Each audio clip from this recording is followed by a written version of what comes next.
Thank you for tuning into Stampscaping 101. This is a really long video, but I did work on 5 scenes as far as the finishing aspects of them go, from applying colors, applying your different imagery to it, and then doing the kind of final touches on it with the gel pen and pigment ink, little flourishes. I've used all kinds of different brands of inks on these ones. Different brands of pigment inks, different colors of gel pens. I probably shouldn't have done all 5 of these for one video, but I thought it would go a lot faster. But you start getting into it, and there's a lot of other things that kind of come to mind in the process, which is the fun thing about stamping. You never know what's going to happen, and I don't, have any kind of set destinations in mind when I start a piece. I might have a decent idea of where something might go, but I leave a lot open to exploration and variations as far as kind of the path I want to head to something, some kind of final result. And then the final result, the destination always changes along the way. So a lot of different types of things learned in these 5 scenes, even for me. Because I've used some different combinations of inks, and I've used a lot of the different types of pigment inks, and there were some different things that came up when I spray seal these towards the end, as far as what some things look like, and also the VersaFine black that I used on here. I was kind of surprised at kind of some of the drying aspects of it. So some really fun scenes to work on, and when you can learn something along the way, or learn a few things along the way, that's always the best type of experience, in my opinion, when you're working on any type of creative, expression or piece. Alright, so anyways, boy, I hope that didn't come out on camera there. My stomach just growled. I couldn't wait to get back to these pieces this morning, so I've just been working on it all morning long. So fun stuff. If you watch this video, or if you watch parts of it, you can just kind of fast forward. You can fast forward an hour of it, but I hope you enjoy it, and I hope you like the pieces and kind of what happens along the way with these. So thanks for tuning in. Okay, it's time to put on some of those finishing touches on these cards that I really like to do. Or, I don't know, maybe they're more of the preliminary finishing touches with the final touches to be applied later. Because I really don't know where I'm going to take some of these cards here. There's a lot of different things I could do with them. I could leave them as skyscapes, or we can kind of put in some foreground imagery. But there's a lot of little subtle embellishments we can add to these, as well as kind of the ones that will stand out a little bit more. These cards have been allowed to dry for about 1 or 2 days, and they look fairly deep and saturated, but they will become a lot more saturated looking with the use of some spray sealant. So we'll have to see what I decide to do. Sometimes it's kind of hard to tell just how saturated something is going to be, because it does dry fairly dull at times. It depends on the brand of inks you're using in combination with the paper you're using. So I find that when I just used to use only Marvy inks, just about any paper I use them on, the imagery still looked fairly deep and saturated without any spray sealant, but even at that I used to spray seal it anyways, because I like the depth and kind of the sheen that the spray sealant provided. But I don't know, I think it's generally a pretty good idea to spray seal your scenes anyway, just to kind of protect them from fingers that you might use on there. Especially if you start using some little embellishments like pigment ink or gel pen detailing, just because that type of media used on top of this you know, whatever cardstock you're using. It sticks a little bit better to matte cardstock, but especially in glossy, it can really wipe off, you know, if handled. Okay, I have a quote here. It's just "Moonlight is sculpture." I've kind of left this area in here blank, and I was thinking about placing this quote in that open area, or a quote. I wasn't quite sure which one I wanted to do, but this one is one that's going to be featuring this moonlight there, so seems fitting to use a moon quote. Okay, I'm just doing a couple test prints here before I make my impression. I like to do that with I don't always do it, but I like to. It's probably a good idea to do that on quote stamps, just to you know, make sure you're stamping them reasonably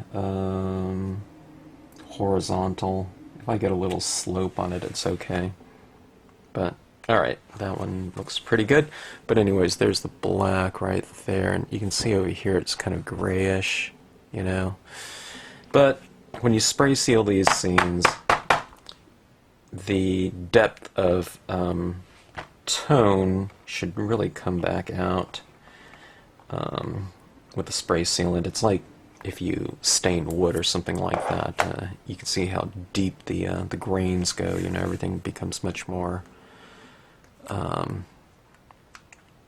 don't know, translucent or transparent, and you see the depth of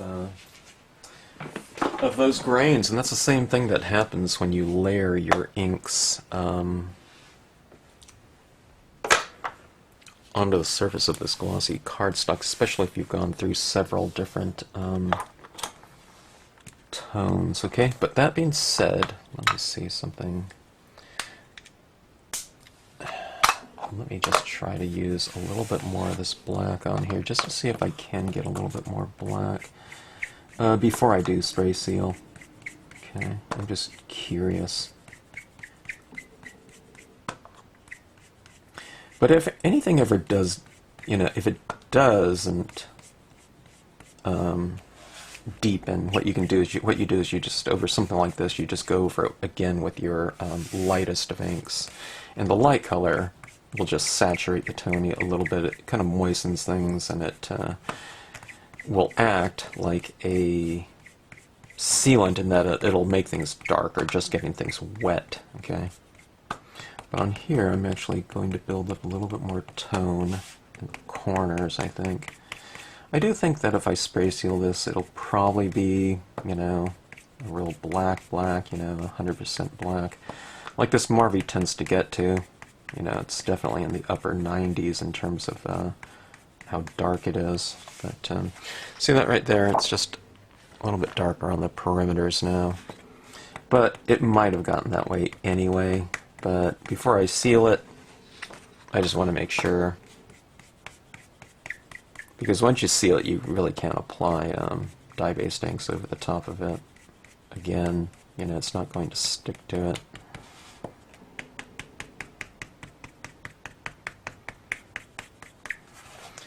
Okay, so Moonlight is Sculpture by Hawthorne. Okay, now looking at this, these different scenes, I'm just kind of making my assessment if I need to go with any additional tones, perhaps the black again. Probably not. I think it just looks a little bit, it's the drying, it's this kind of this frosting on the surface of the these cards here that's probably making it appear a little bit lighter, like I said. But I'll just throw this down here so I know what kind of value scale that I'll be working in when I start doing my little embellishments. Okay, so, alright.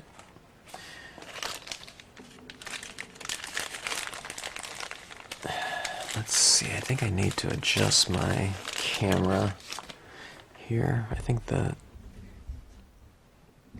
Yeah, the exposure's a little bit off. Okay, that's a little bit better. For some reason my exposure on this camera keeps resetting these days when I turn the camera off. I don't think it used to do that.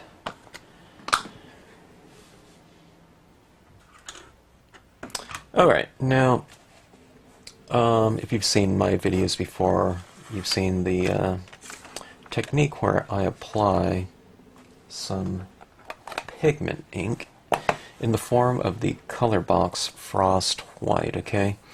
The Frost White shares a lot of characteristics with other white pigment inks, okay? The Colorbox Frost White, this is the same as this one, but this one's just a re-inked version of this one. This one's drier. The Hero Arts, there's just various opacity. I just realized this one, Hero Arts one's a lot heavier. The Hero Arts one, as I understand it, I just got it recently, is more opaque than the Colorbox one. The Colorbox one's a little bit more translucent, so you can kind of see through it. So if you want a whiter white, the Hero Arts one is the way to go. Sometimes I want both. I want a little bit translucent, a little bit more opaque. But even the opacity of this one isn't, 100%. If I stamp it over black paper or something like that, an image, that black paper is probably going to show through a little bit. And I need to do more testing, but Brilliance is known to dry on glossy cardstock really fast, so it's going to dry on matte cardstock really fast as well, okay? So this is not the one that I'm going to be using unless I want something to get a little bit more opaque and I want the ink to dry as I start applying it. Then I'll move over to the Brilliance. But what I do is I start off with Frost White Colorbox because it is really translucent, so when I start applying it, it's not a huge commitment to, a translucent or white paint, which I kind of see pigment ink as. It's almost like a paint, right? So I like to build things up gradually. That's why I usually work from light tones, and I work incrementally darker with each color that comes after it in the color building process, and kind of the same thought process applies when I start applying these types of effects. I kind of build up slowly, okay? So Colorbox, it's not going to dry real fast, and it is a little bit more translucent, so the colors underneath are going to show through it that much better. Alright, now I happen to be using a very dry pad too, and that's really important as far as your application goes with this process. Okay, now I'm kind of smashing this down, and then you can kind of see my tip here is getting really kind of smashed. The idea is I want kind of a soft application of this. Now I'm just going right in here, but if I'm using a brand new pad, I'm really having to, or a medium pad. This one is really dry. But if you're using a wet one, just kind of very lightly, just touch it. Don't depress into it too much, otherwise you're going to be soaking up way too much ink.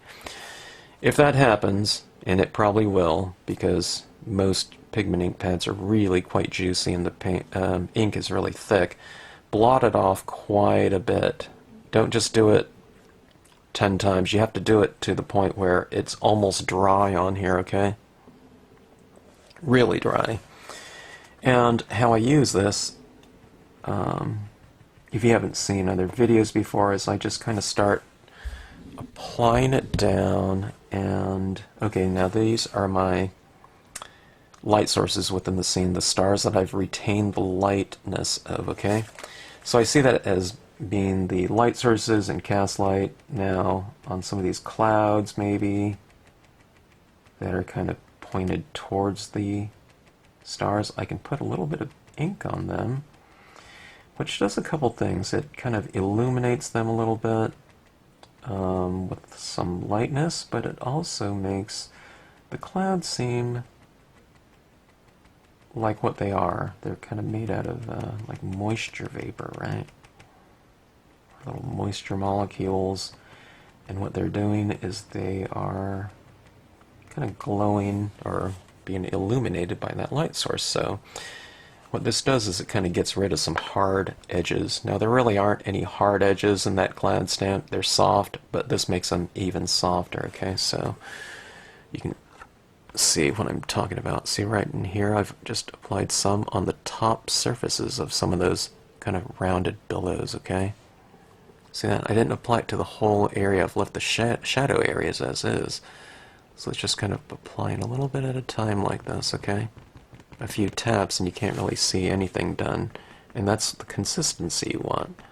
That way, instead of the effect being created in one tap with very little control, I kind of have to tap down here a lot, which means that the process is kind of extended out amongst several taps, which means control over your application process, okay?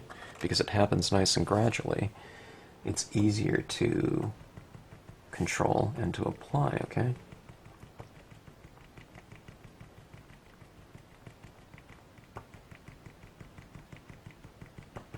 Okay, I'll show you what this does. This is kind of subtle, but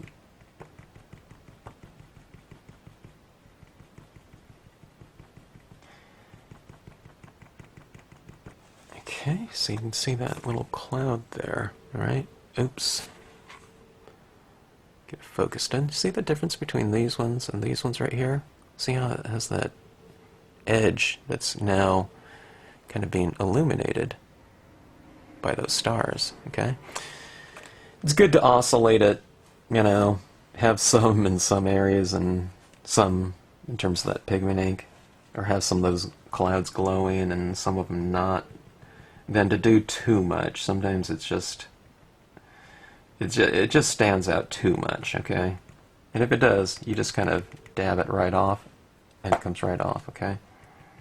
At least it does on glossy cardstock and the Colorbox brand.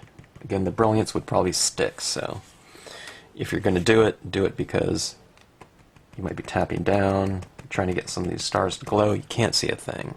So that's when you move up to a kind of a faster drying one like a Brilliance. But again, try to take it slowly so that you have control over it.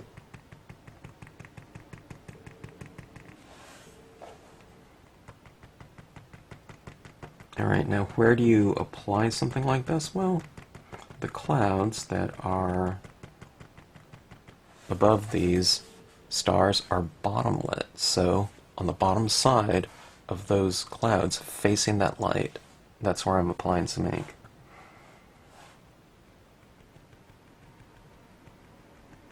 And it really makes for a great texture, and it brings a softness into your work where it might have been a little bit more crisp.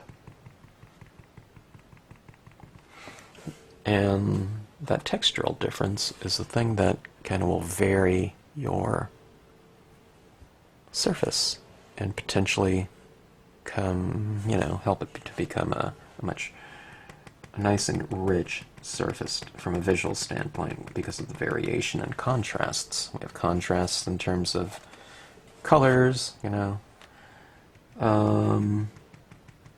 values, light and dark, but as far as texture, kind of soft and hard, or soft and sharp, whatever. You're extending the range, the textural range, I guess you can say, of your entire card. Even if it's just in one small area, you can kind of emphasize something.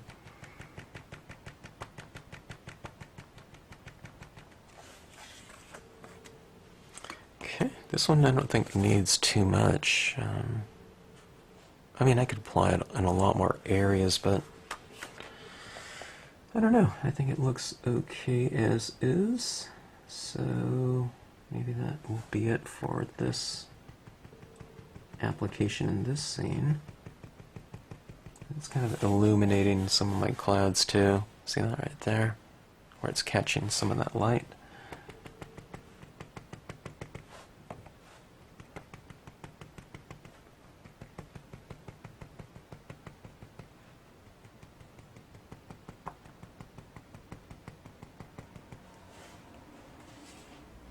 Alright, let me try to, I don't know, it's like assembly line to a degree.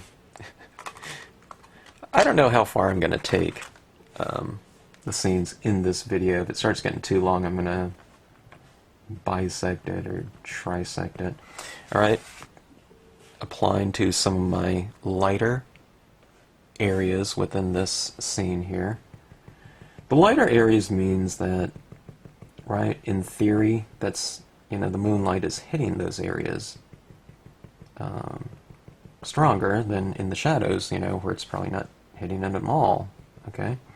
So that's where I kind of start applying some of this ink, because it stands to reason that, you know, kind of this misty area would be, that's the misty areas that are lit, alright?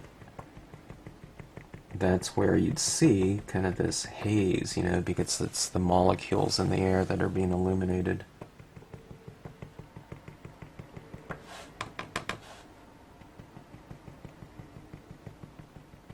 But don't let this intimidate you. Basically what I'm saying is, where it's light, add more light, okay?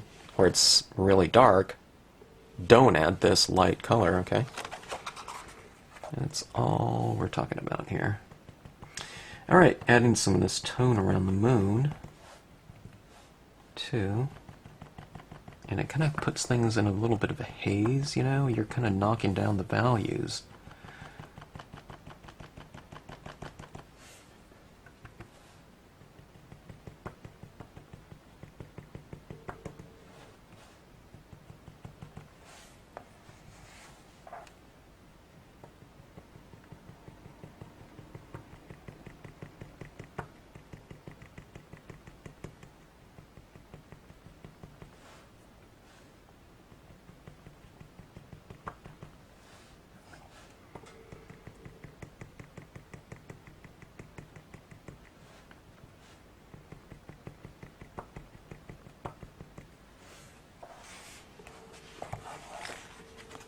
Okay, kind of oscillating it a little bit. You know, I have it here, right around in here, put a little bit in here too. Maybe right up here where it's a little bit more illuminated than in some other areas.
I find the most, I don't know, kind of effective areas to use, you know, this type of effect is where dark meets light, okay?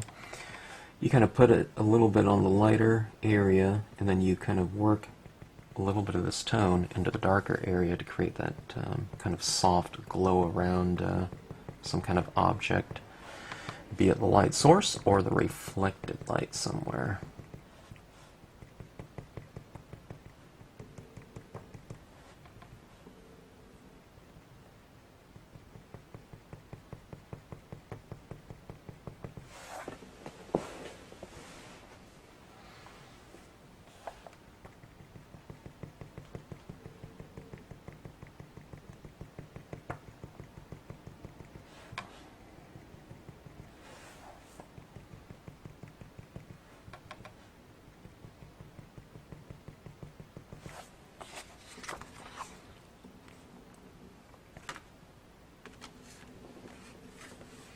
You can see where it can potentially look really effective in this one, with all that, this kind of billowy white clouds.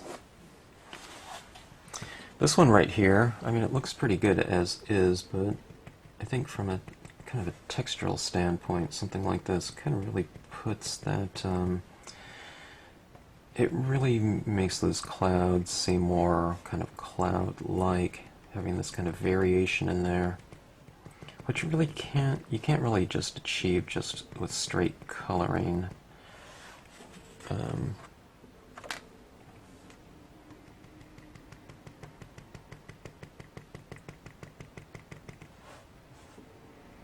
But it looks okay without it, but this is just that extra little touch. It kind of makes things a little bit more kind of kinesthetic as well. You can kind of feel the, I don't know, the atmosphere or the mood or setting a little bit more. When you put things in the air, which this vapor is supposed to represent, it's supposed to represent suspended particles in the air, moisture particles. So it's like you could feel that, from a visual standpoint. You feel it with your eyes, or with your sight. I guess with your eyes too. Kind of if you're out walking on a really foggy day or something. Alright, let's see.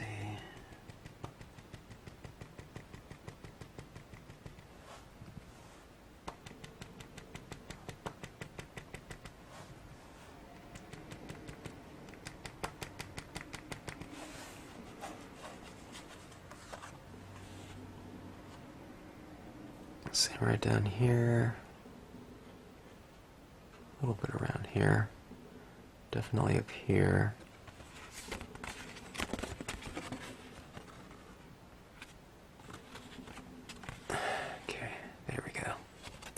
This edge right here, it's where light meets dark, and you put some of it in the light, and then you carry it out into the dark a little bit.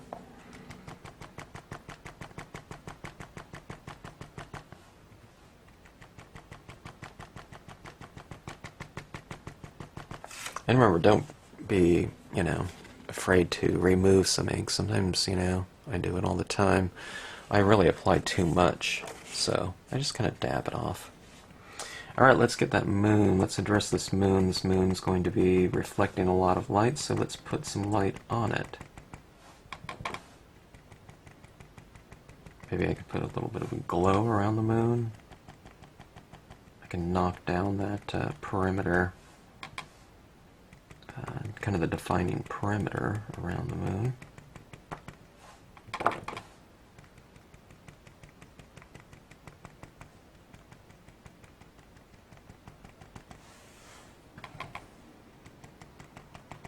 Alright, let's try something here. Let me try the Hero Arts one. I need to get a little bit lighter, okay? Therefore more opaque. Let's see what this one will do. This one's brand new too, so I need to follow my own advice, okay? Just dab it down lightly. Yeah, see how much paint is on there? Each little dab is a huge amount of white, so I'm going to take a lot of it off, just so that I can kind of get the feel of it, especially early on here, where I want things a little bit lighter. We will employ this other brand now.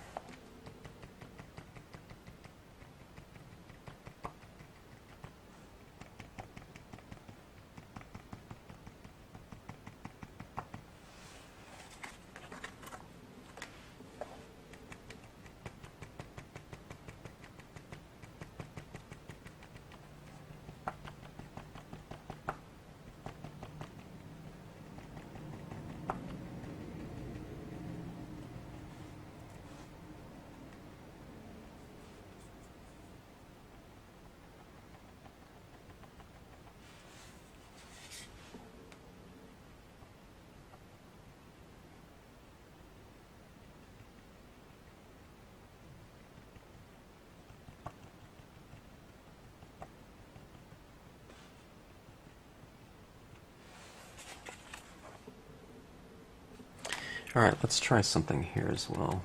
Okay, we did some torn paper towel shading. Okay.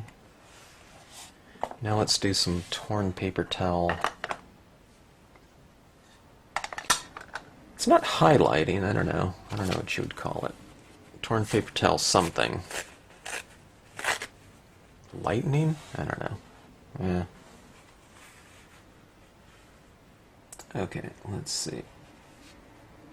I'm going to be coming in from the opposite way. Before, to get this dark area right here, we masked it off this way, okay? And then we toned in this way. Not with this mask here, but now to get the highlight, what I'll do is I'll try to mask that off and then bring a little bit of light that way, kind of in the opposite way. We'll see how it looks. I don't remember doing this before. I might have.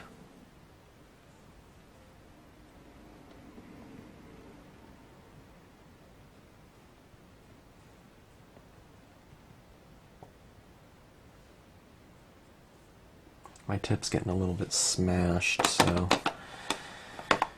let me switch out. Alright, let me go back to the Colorbox pigmenting just so I'm not applying so much ink too.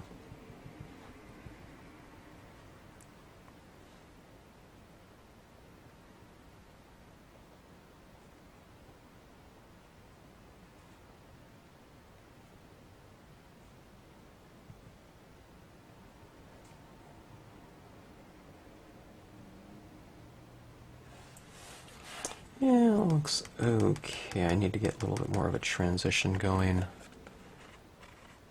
Okay.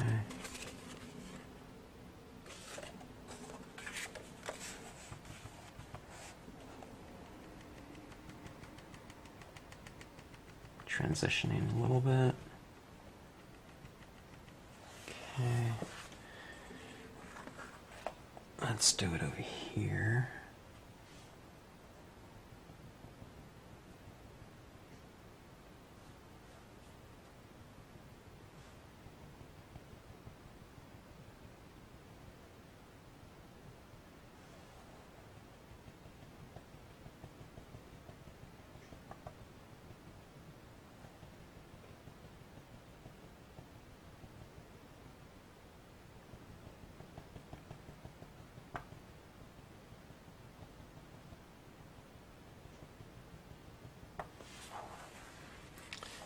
Okay, looks okay. I like it much more subtle area. I put a little bit too much around there, I think, so let me knock it down a little bit. Okay.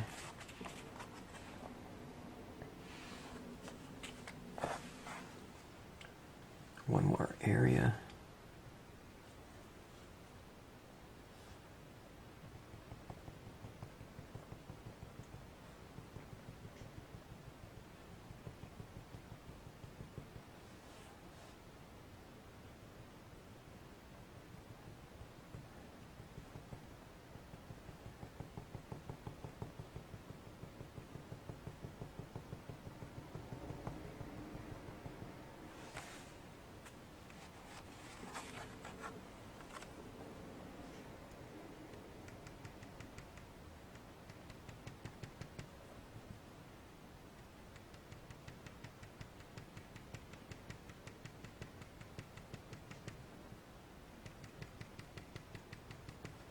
A little bit of a kind of glowing clouds. It kind of makes them a little bit more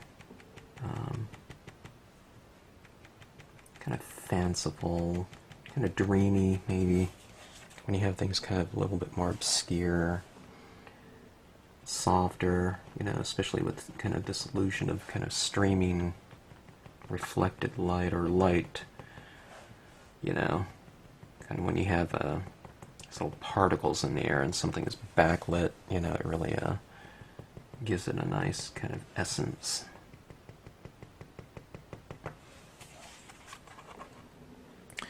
Alright, something like that, I think.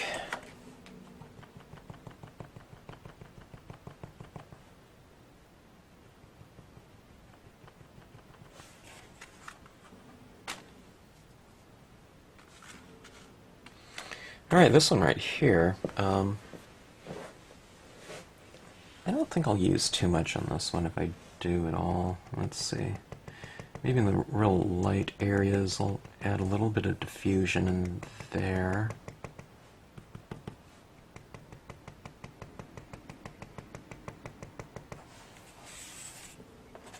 Just to kind of reiterate the light source in this case.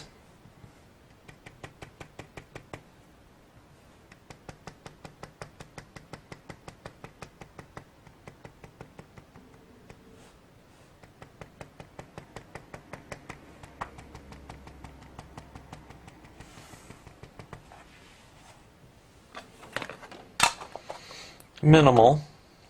Okay, oh, let's do this one right here. I love adding kind of extra light around these suns like this. It just kind of puts them in a little bit of a haze, you know.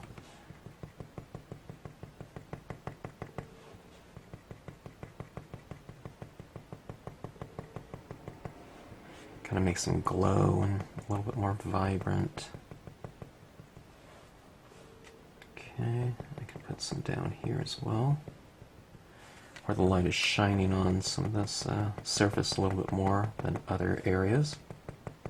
You can just make it, the light seem a little bit lighter and a little bit more diffused.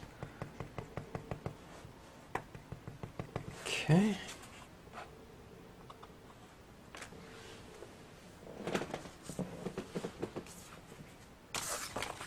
Hit some clouds around here. Maybe I won't do this one completely.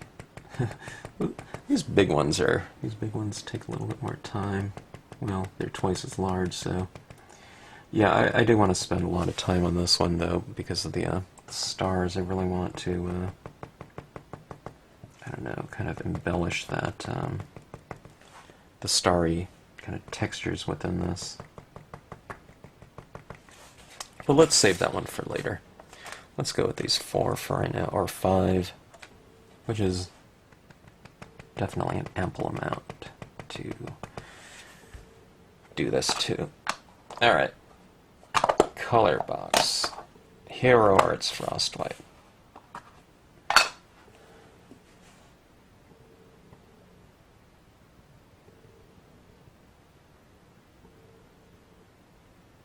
Just lightly dabbing, not, you know, tapping or anything like that. Okay, so you see that right there? It's a little bit more soft, and I don't know, I feel like that sun looks really good, kind of backlighting this, you know, fog or whatever that we're creating. Kind of giving it a bit of an atmosphere.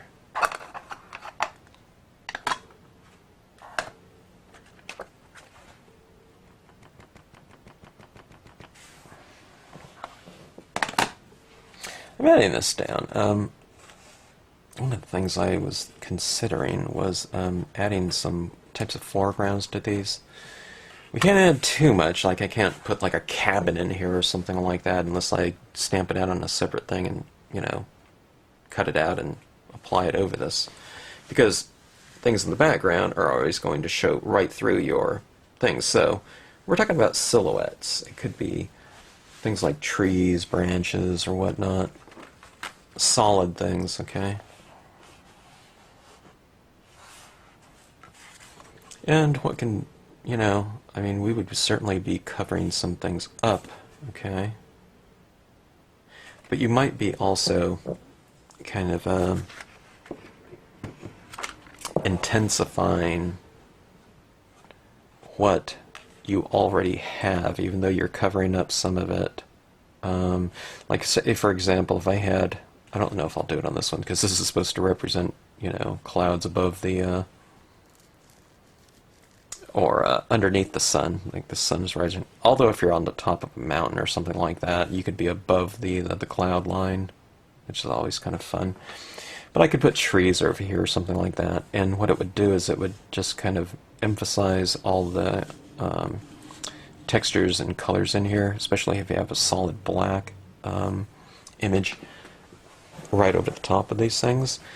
Having something that much darker makes the thing seem that much lighter.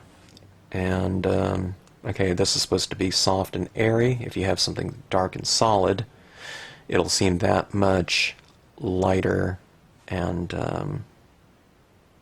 I don't know, yeah, just visually lighter and more airy, okay, by having something soft next to it. So you're playing with contrast, so you're, you might be covering some things up, but you're emphasizing, I don't know, the other qualities that you have within the scene, provided you're not just covering up all of it, you know, but having some element of it in there. But let me take a look, and I'm going to try to decide what types of imagery, if any, we will put in here. I have a feeling we'll do some in one way and others in another way when we decide. Okay, I have been adding some additional pigment ink into the scenes, and I'm finding that, as I kind of knew, but I'm just finding out just what extent, the Colorbox and Hero Arts one that's known to be a little bit more opaque, when they dry a little bit more translucent, okay? So even though I say it's more opaque than this one, it's still very translucent. So that's why I have the Brilliance one. I bought a new Brilliance pad just to punch those kind of lighter areas within a given composition that I want to be light and kind of airy. I kind of started off with the more translucent ones, just to kind of get things going and to kind of establish where I want that lighter, more see-through layer of color, okay, or of white.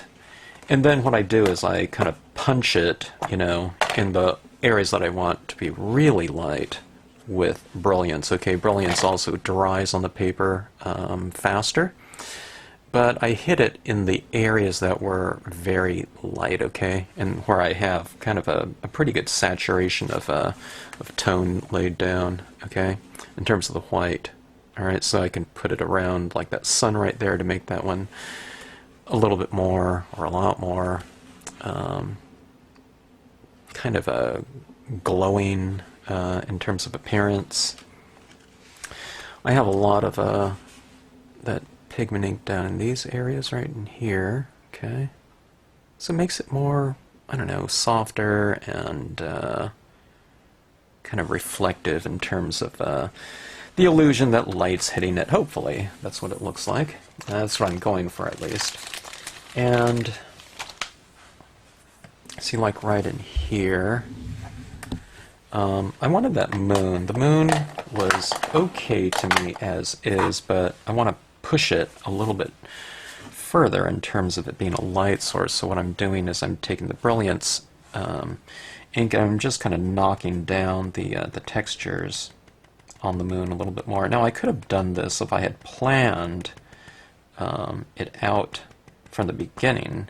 I could have just stamped out the moon in a lighter shade, okay? Or I could have wiped it off and done a lighter impression using the existing ink, but just kind of a drier ink. But, you know, this white pigment ink is a really good way to go in and just do it after the fact. So there's a lot of different ways you can approach it. If you have things kind of planned out from the beginning and you really know what you want to do from the get-go and have a vision of it, you know, it's easy to plan that. Or if I was to do this again, I would probably do it. But, you know, that's not the way that, you know, I do things a lot of times. Like, especially if it's kind of a new composition, I don't really know where it's going. So something like, you know, this ink is, it kind of remedies that in terms of having to know very much going into something. You know, in terms of lighting, okay, you can still do things. Now, I want, you know, if I wanted this, if I got into, like, this part of the scene, I thought, oh, I wanted this to be much lighter over here. I'm not going to fill that whole thing in with pigment ink, you know, I'm just, you know, that's not really what I want to do with that. I don't know if it could be done. Maybe you can mask it off or something like that and just start, you know, applying a big slathering of it. But it's more to kind of make, you know, kind of subtle adjustments within a given area, you know, going back to a lighter value within a given object or space. Alright, so I can really apply a lot of this ink down in the lighter areas, okay? Because this is white and I've retained some of the white, or a lot of the white, within a given area. That's where you can use a lot of this, because it kind of makes sense as a kind of a reflected light area. Okay, so white light, you would be reflecting white in terms of what that represents, which is vapor, you know, little tiny molecules, moisture molecules, whatever, in the sky. Now, another thing that I did here was in these star-lit areas within that star cluster texture, I'm going back and I'm really hitting the interiors of them on the ones that I've retained the whiteness, okay? And I'm trying to make these a little bit more diffused and glowing, you know, rather than kind of a sharp, crisp depiction of that light. I'm making it a little bit more diffused, okay? Both ways look fine, but this way kind of provides a nice textural change. Okay, and if you want that sun to stand out a little bit more, what you do is you just, again, if you retain the white in there, or just didn't go too dark, you can use this. Okay, now one thing about this scene right here is the repetition of hue throughout the entire scene. I mean, it's a monochromatic. It's not mono value. We have a lot of different values in here, but I'm missing some kind of opportunity in here for some additional tones. So here's the thing with this too. Alright, now I didn't take this all the way to black everywhere around this. If I did, then there's a lot, you know, more kind of variation that I can bring into this spiral galaxy, but we have a lot of light areas around in here, okay? And with this spiral galaxy here, I want to bring in some tone, but I don't want to lose the light value of it everywhere, okay? Now, stamping it out in black would have been easier, okay, because it really opens up the doorway, you know, for coloring these stars, and for the remaining, you know, the outside area to be darker than whatever color I color it in, okay? Maybe the clouds would be light, but the perimeter around there. So, that being said, I can still go in, and this is really a perfect opportunity for some of these alcohol pens. A lot of the alcohol pens, or types of pens, come in various values. Okay, I really like that about alcohol pens. You know, you don't just have kind of the brightest of colors in terms of a line. It's easier for them to do it in the pen world than it is for them to do it in the pad world. You know, you don't want to have a, you know, stamp pad line of, you know, 100 different colors. You know, even when you're getting up to upwards of 50 or 70, you know, you're talking about a lot of different colors out there. So they can't do like every value of, like, say, this blue all the way to white, you know, because, I don't know, like a, you know, a 5% blue or 10% blue even, you know, it's not really practical in terms of a pad sense, because that's not how people are using pads. A lot of times people are using pads to make impressions, and just having super light tones of that, you know, it's kind of pointless in many ways. For me, I love them, but, you know, from a marketing sense, I don't know what anyone else would be using that for. So that being said, here we have a bunch of really light values here, okay? And I think that would be safe to use on here in terms of retaining some of my lightness. Okay, now this one's what is this? Apricot. So it's kind of a warm hue, right? let's take a look at here.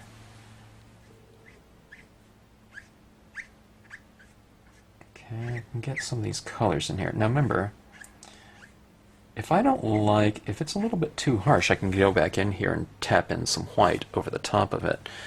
But see, I'm just kind of introducing some temperature into this galaxy. It's going to be a little bit warmer in the center. Not that that's the way you have to do a galaxy or something like that, but let's see, I think I need to turn up my exposure on my camera. Okay, that's a little bit better. Let's try beige, okay? Beige is even lighter than the apricot. Okay. And I like that warm tone in there, but let's try out one of these kind of either the pink to violet tones, maybe.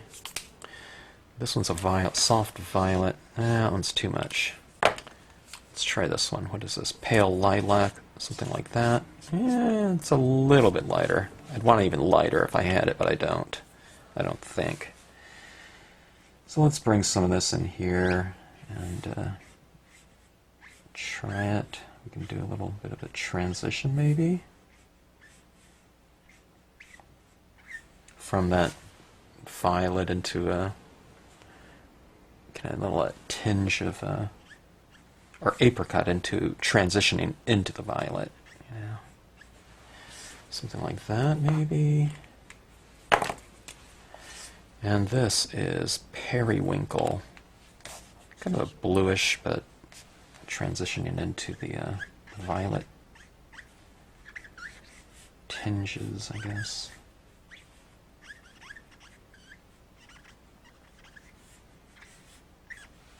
All right, something like that.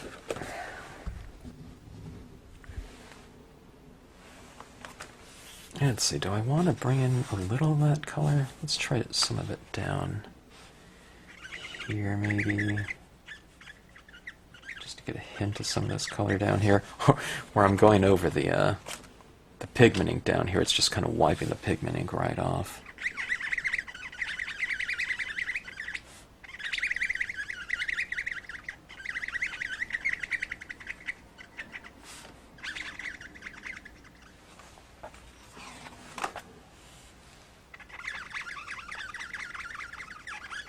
It looks darker than it is here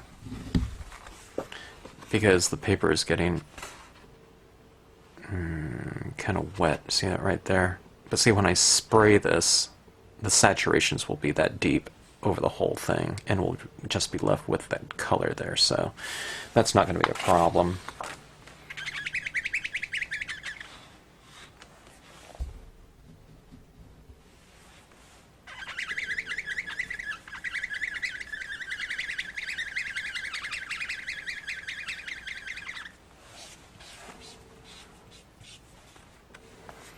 Okay, so that is that. All right. So after you do that, let's go back in and reintroduce a little of the pigment ink into those spiral galaxy arms. Okay, I'll just do it with the Colorbox one at first. Okay, and I might use some Brilliance in there as well. Well, let's just go ahead and do it with this one first. Let's see if it achieves what we're going after, kind of in a more kind of transparent, translucent, coating, and then we'll move into the more, I don't know, they're all translucent, but just some are more opaque, such as the Brilliance one. It's slightly more opaque. It's kind of my dream to have a real super opaque pigment ink out there at some point in time. Something that's, if you've seen some of my videos in the past, I use this thing called bleed proof white by Dr. Martens. And if they can have maybe something like that as a base or something, you know, so that you can stamp out true opacity in the form of pigment ink, that would be fantastic. Or maybe it would be just some kind of new ink altogether. That way you can stamp out, you know, something like a white on black paper or something like that, and it would really look opaque. It would almost look like it was, I don't know, maybe embossed or something, you know, without having to do the embossing, because it was, you know, it just really stands out. That would be really fantastic. I think it would be useful for all of us, you know.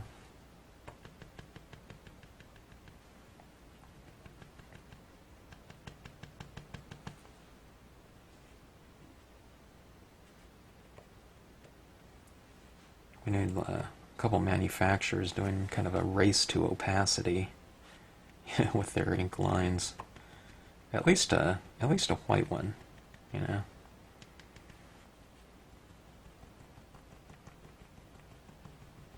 Okay, so adding this down on some of these arms around, on some of them that I didn't color them, but on most of them that I colored, just to kind of soften that look, you know. The arms of the galaxy, I forgot what they called those, the arms of the spiral galaxies. But, and this is, now I did, I was going to say I thought I switched out. I'm still using the Colorbox white. Let's go over to the Brilliance white, okay?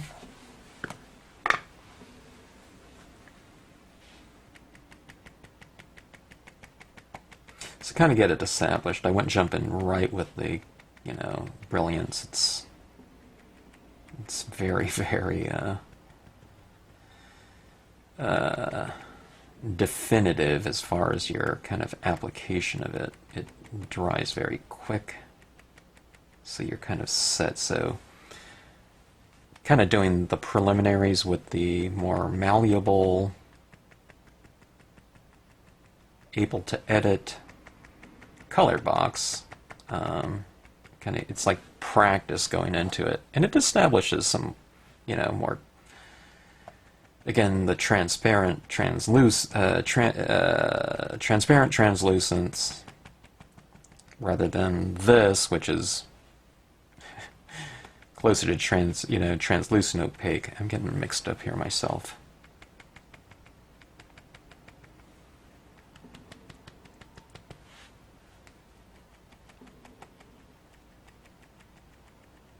By the way, when I'm just stamping, I'm not, you know, if I'm stamping on my own, not in a video, I'm not thinking about all these different things like concepts and things like that. I'm just, to me, I'm just thinking, you know, does something look good? I'm not analyzing or anything like that during the process. I'm only trying to kind of put into words what I think, you know, is kind of, you know, a little bit more, I don't know, visual, or not really instinctive, but I don't know, preference or gut, you know, based on I don't know, kind of more feel, I guess, when you're doing something, you know, does it feel right or something? Okay, so anyways, there we have it, in terms of just kind of a little twist on some hue, okay? And it does, I believe it stands out, okay? We have this area down here, which is maybe a little bit more violet-y. Violet kind of pairs well with kind of a warm brownish glow. I mean, it's very subtle, but just for the very fact that this whole thing is cold, or cool in terms of the color scheme, you know, we have that little tiny interior glow, all right, which is kind of pushed a little bit more for the very fact that it's warm in terms of your temperature, okay? So we have value, which is light to dark, and now we have temperature, which is warm to cool, even though the temperature in this entire setting here is really, really minimal, okay? It's just about as minimal as you can get. There's barely anything in there.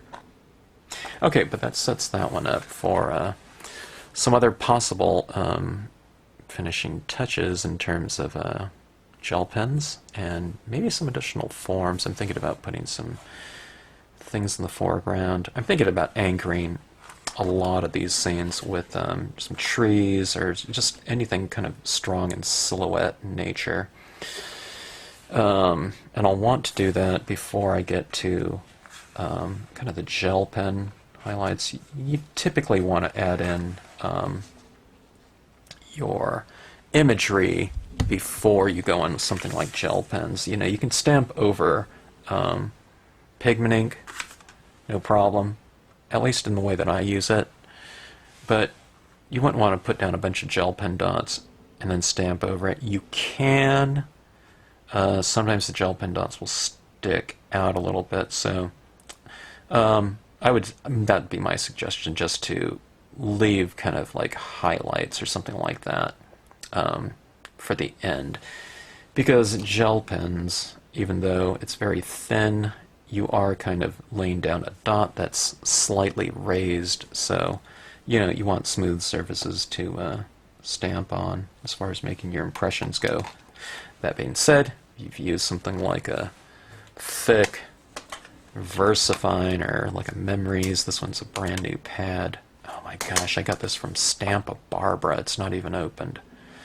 Stampa Barbara hasn't been around for a long time, but I don't know, that comes to show you that I don't look at my shelves area, you know, all the time, and oh, here's this pad from 15, I don't know, maybe more years ago. Gosh.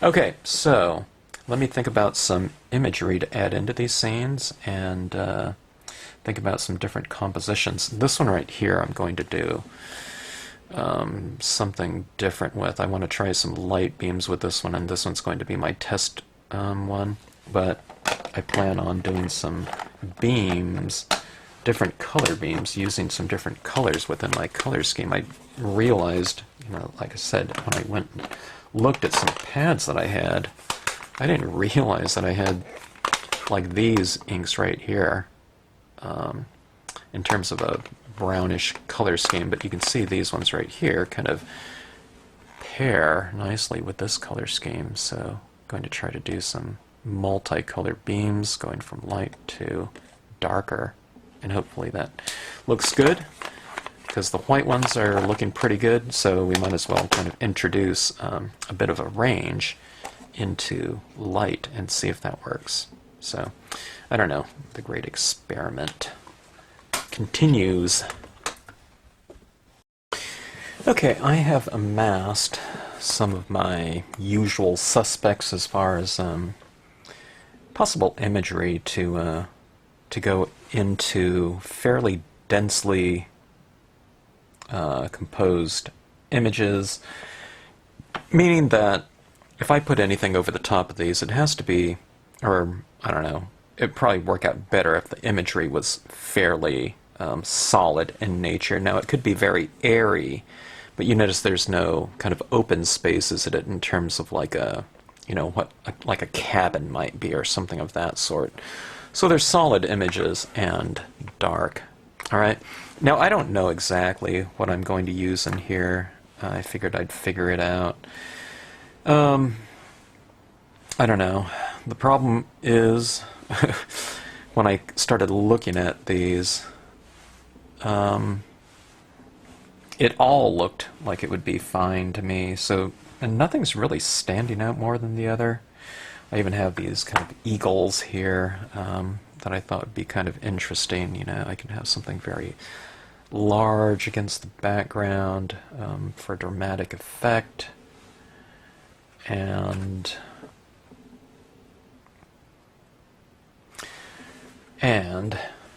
I'm not really quite sure which one I want to go with, you know. I can imagine it all kind of in there, and I don't know, not one of them is really standing out a lot more than another in terms of what I choose to do. Usually when I look at, you know, some different forms and combinations, one stands out more than the other to me. I don't know, even though they might be close. But in this one, I don't know. I'm having a hard time making a decision. Which isn't an entirely bad thing. It means that there's a lot of ways to go, and I don't know, the possibilities are kind of wide open. So anything that I do here, I think will be okay as far as the decision. They tend to look different, though. I mean, if I put this kind of this big, leafy, kind of semi-whimsical looking branch here in the foreground, it's going to look different than. It'll have a little bit of a different spirit than like this tree here, because when you're looking at something like this, you're kind of getting into it like a worm's eye view of something, something really, really close to you. I mean, the forms are different too, but here's the prickly branches, kind of a worm's eye view again. Something like this. I don't know, it'd be kind of cool to have like a little bug or something like that, or an ant crawling on something so close to us. And you can mix and match too. I mean, I can go for something like this, possibly. Maybe I'd do it in like a dark blue or something like that. Then you can put something black in the foreground, so you can kind of layer your foreground, And that would be kind of interesting as well, so.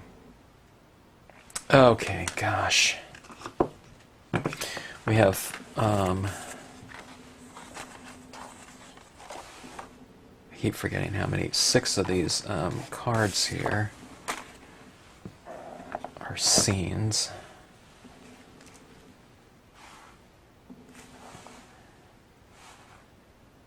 Let's go for the Moonlight is Sculpture one first. Monochromatic, monotone, grayscale, whatever you want to call it. And let's just get into it. Let's make a decision here and run with it. Let's go with the VersaFine. Okay, I want a nice, deep, rich, dark black. It's going to be thick. It is not going to dry very fast, which is fine with me. I don't need this card anytime real soon, like tonight or anything like that. I could heat set it or something like that, or spray seal it, but I don't think I'm going to need to do that.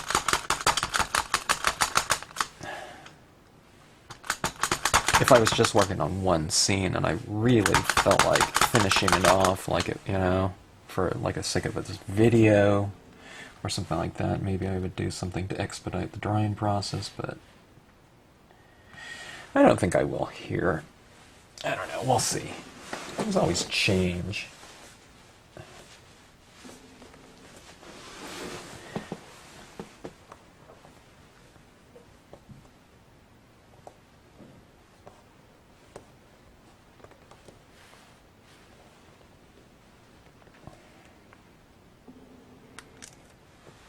Okay, see how dark that is.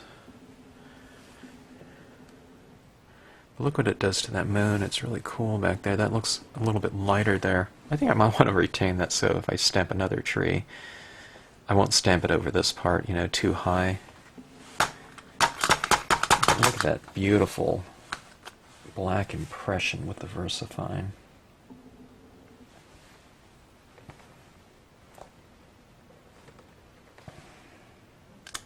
Really a perfect foreground value of black. But look at what it does to the background.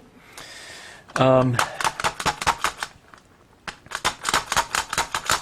think it enhances it, even though I am covering up some of that background. Repetition of form, bringing kind of a visual continuity to the scene, and that's one thing that's beautiful about scenic stamping. Rubber stamping is a perfect medium for doing landscapes because you get a lot of repetition of form. You know, the clouds are repeated up there. You can fill in a large amount of space with the same stamps, and it all looks good, you know, because there's a lot of pattern in nature and, you know, repetition of form. They say no two things are the same, but it doesn't mean that things don't look similar, okay? So just by changing the height of this tree, hopefully we're introducing variation while still repeating the form. Okay, it doesn't have to be exactly the same looking. You know, when you look at it, okay, look how beautiful that is. Having that strong silhouette in the foreground like so. All right, let's do something with, for a little bit of variation in my sky, I mean not in the sky, but in this tree line. Let's go for some kind of a, or a, not kind of, but let's introduce a skeletal tree, maybe a more aged one. Oh gosh, I just cleaned my tack and peel, and this top really comes off kind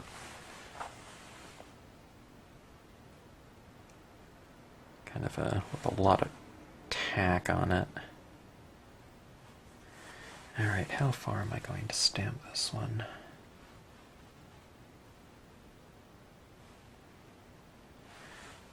This kind of hangs off the bottom here. I have a larger block that I can use, but maybe this will be enough.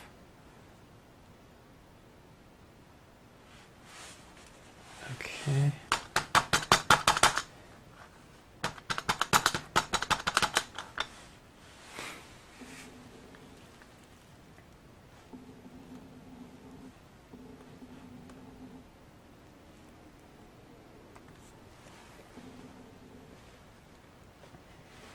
Kind of going to about half of it.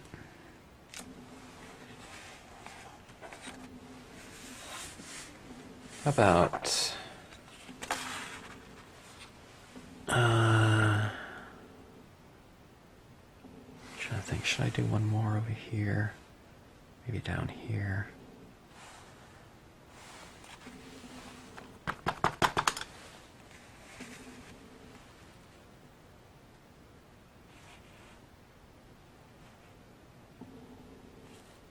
I guess I'm just using the tip of it down here. You know, when you do things like this, people that aren't really familiar with scenic stamping, but they receive a card like this, that's what they always kind of want to know. It's, well, how many stamps? How did you do it? They might not recognize the same stamp being used several times, so they don't know if it's one stamp or if, you know, this whole thing was a stamp and you just, you know, blocked it. But just simple little techniques of, you know, just changing the height of it. You can even change the angle sometimes of things like that. It gives the appearance of something being a different design. Boy, this tack and peel sure is sticky. Wow.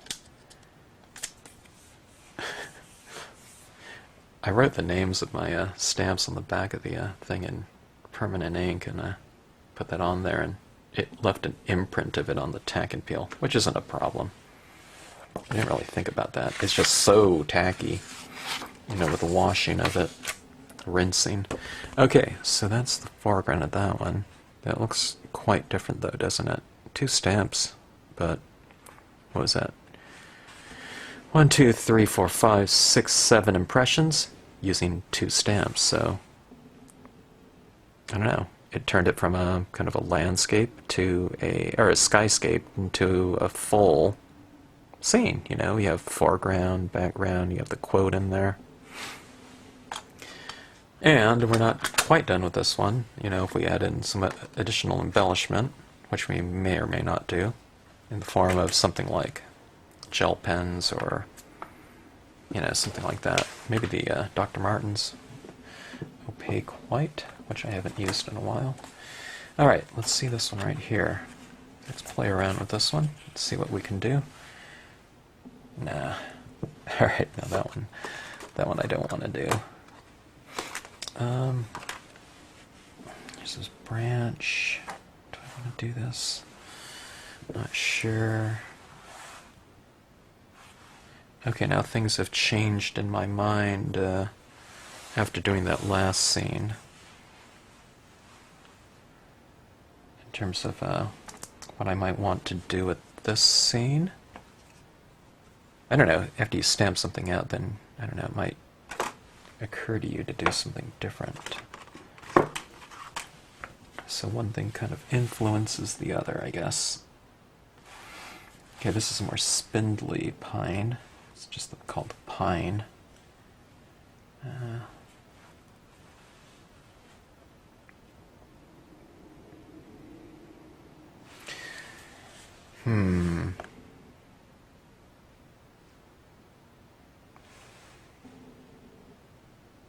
I think this one will look pretty good here.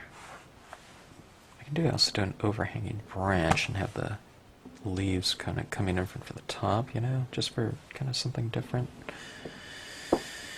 But this will look okay too, but I think I want to use this one in a different scene.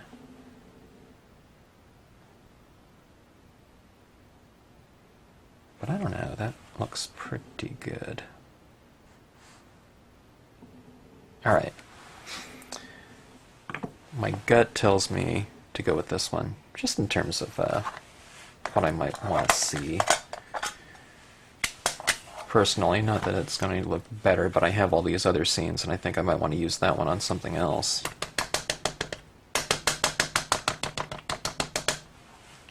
Kind of have it in me that I don't know,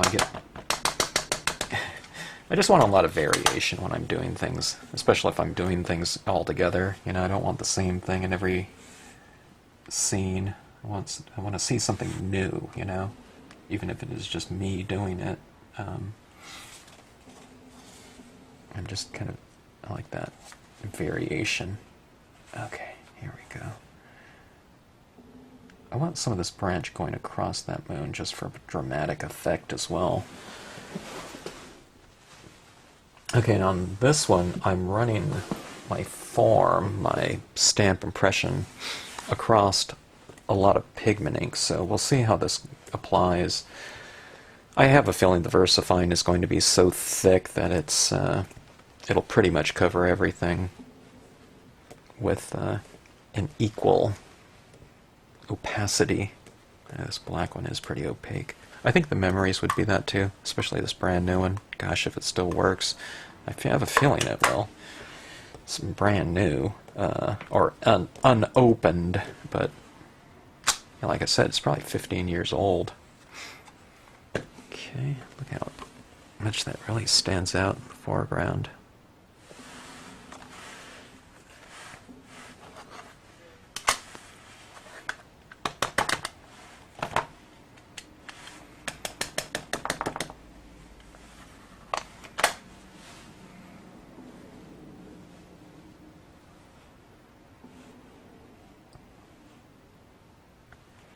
Go right here.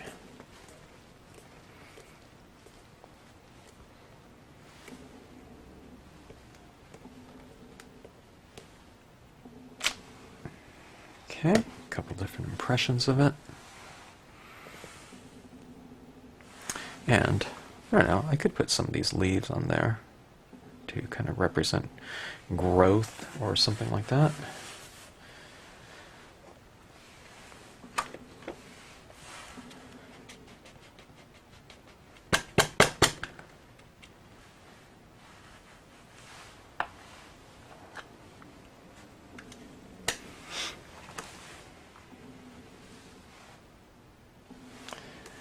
Trying to think if I want some birds in here. It might be kind of interesting to have some birds.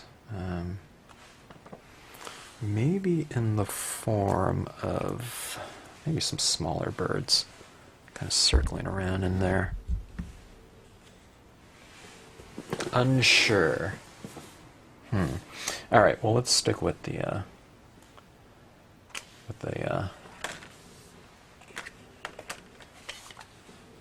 foliage or whatever of these scenes.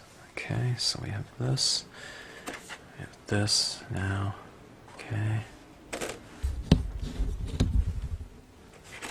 All right.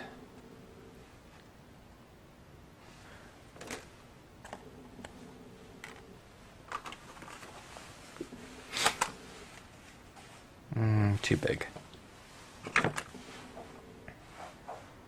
Too spindly, maybe.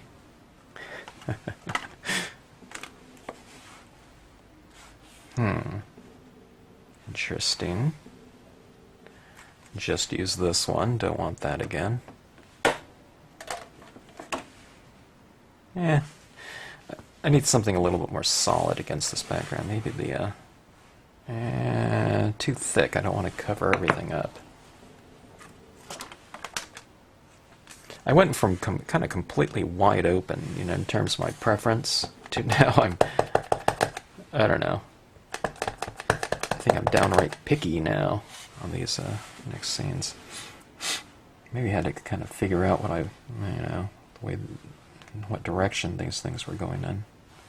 Okay, let's see here. I see this as like a twilight sky.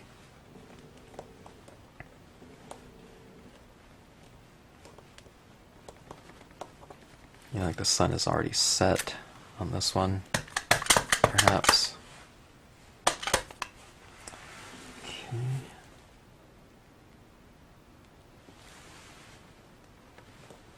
Inked up a lot more than I needed on this one, but I'd prefer to ink up and stamp too much of it off the page than to not ink up enough and to stamp it and to be missing the bottom of my tree. Okay.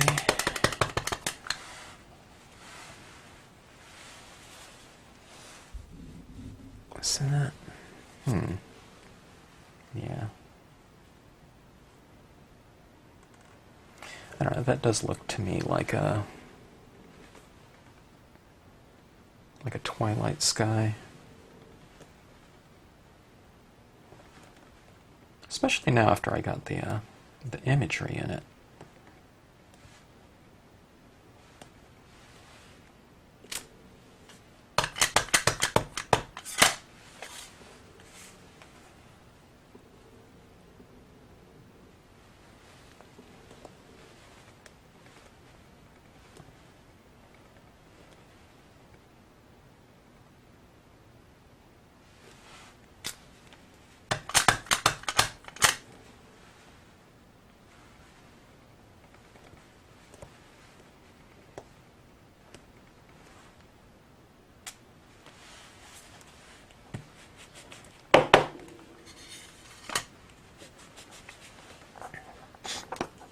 For some reason, this scene is saying quote to me now, like a quote stamp.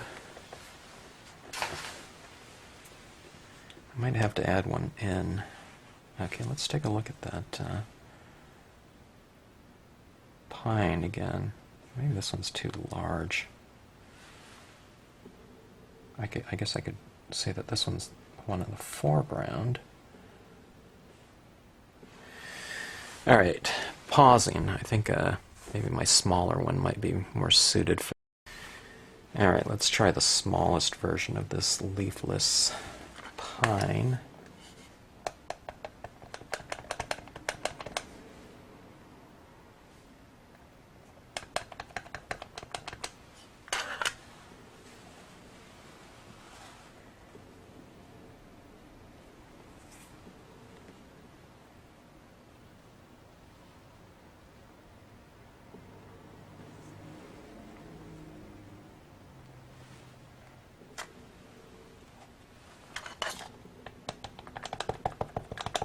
Fortunately, when you go out hiking a lot of times these days, wherever Yeah, there might have been a forest, or might be a forest. You see a lot of dead trees these days due to droughts and I think called a bark beetle infestation. Or because of the drought, the trees aren't producing enough sap to fight off what's kind of always been out there. This bark beetle. You get a whole forest's kind of, I don't know, 50% of it kind of dead. Which maybe needs to happen. Maybe the fire kind of policies of putting out all fires kind of leads to kind of overgrowth at times. But I think that worked out pretty good. I did 3 impressions of it, and I don't know, it looks a little bit more full and interesting to me now in terms of finished scene, than having, without it. All right. Yeah, I think I'll put a quote stamp up there. That VersaFine, stamps out dark enough to where I think it would just look just fine in that. All right, let's see what we have next here. My table is full of stamps now. Okay, this to me, that star cluster, to me it looks like, I don't know, like the Pleiades or something like that. The what is that, the Seven Sisters? In a way. But a much closer up version with clouds around it, but I see that it looks young to me, so I think I'm going to stamp this one. This one's called the Curvy Branch, but I know it's like this little patterning on there. It looks like a young kind of plant. And I think that might be kind of... This one right here, boy, I didn't think about this, but... So what side's up and which side's down? That looks pretty good like that, too. I was seeing it as this, with more of the clouds down here, but now when I flip it around, I think it could go just about any way. I kind of like that. I don't know, it feels like a heavier cover on it, but this one it looks good too. So let's see which way this would look the best. Let's just do it this way. Let's see, we'll go with 3 kind of portrait and 3 landscape formats for these series of scenes here. All right, let's go try the Curvy Branch.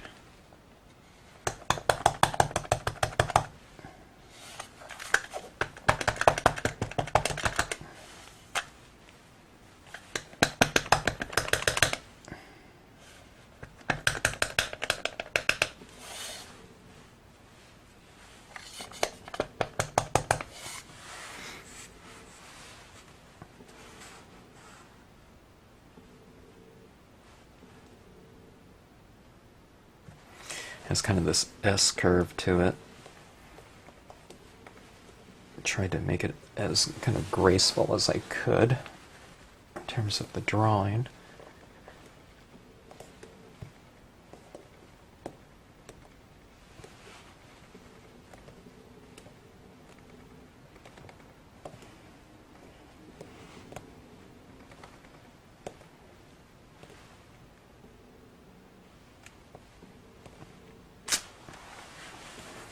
Okay.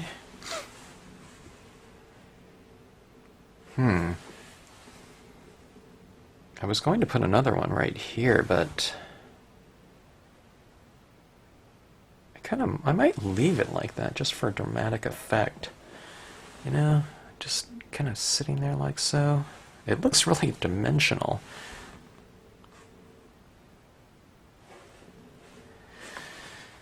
I don't know, it would look okay. Maybe a little bit of it like that.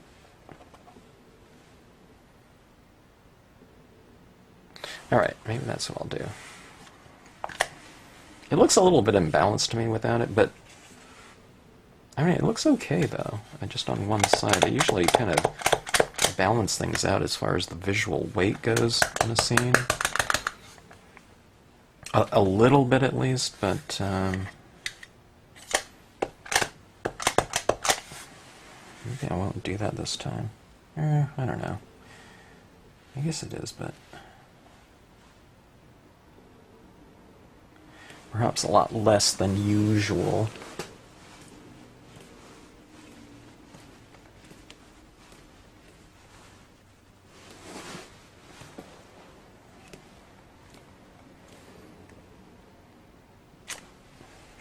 Okay, yeah, looks okay, I think.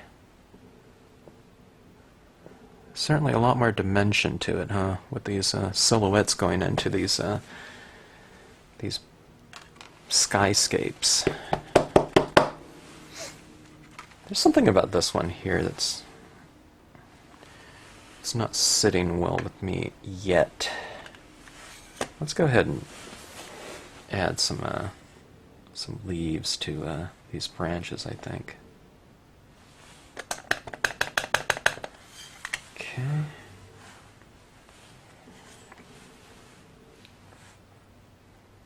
Because the bare branch looks good and dramatic, but it's kind of not the emotional statement that I want on here.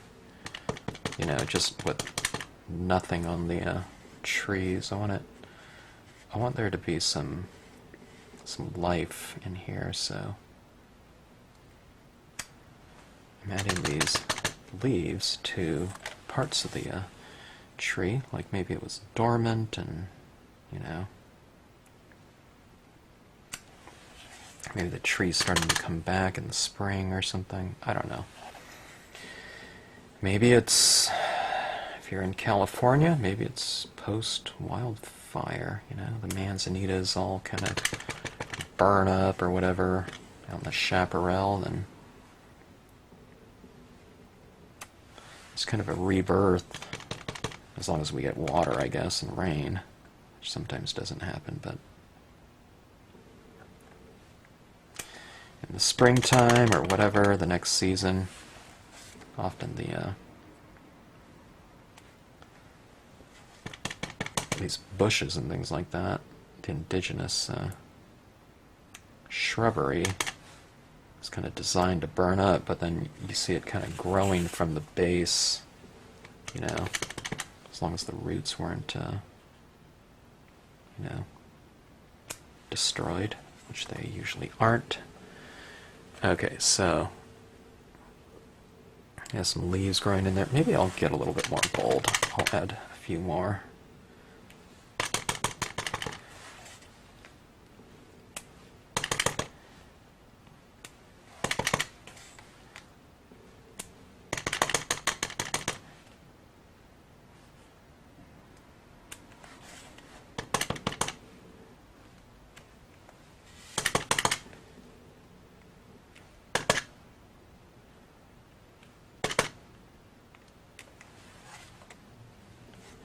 Okay, there we go. A little bit better. And there's variation in there too. Not that those branches look too similar in terms of, you know, repeating the impression, but adding this kind of filler down there gives it a little bit more variation, and I think more, I don't know, kind of visual punch to it. Oops. I got a fingerprint or something there.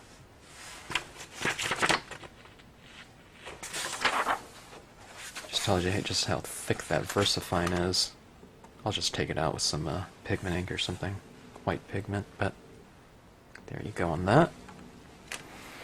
Okay, coming along. Nice. This one I'm not going to add anything into because I have these beams of light that I'm planning on that. I guess it could be, like I said, you're over the, you know, this terrain. Actually, you might be over the tree line if you saw something like this, but I could put trees in here, and it would look really dramatic, I think, but that one's going to be left for my light beams, my rays, and we'll just leave it at that.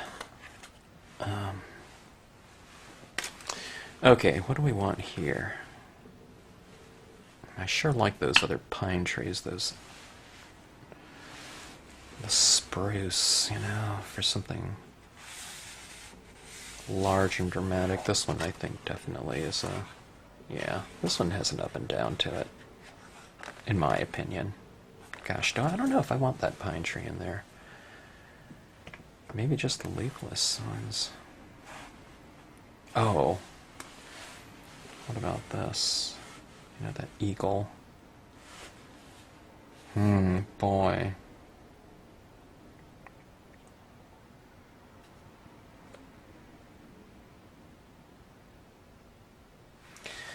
This is kind of standing out to me because this eagle has this kind of curvature to the wings, right?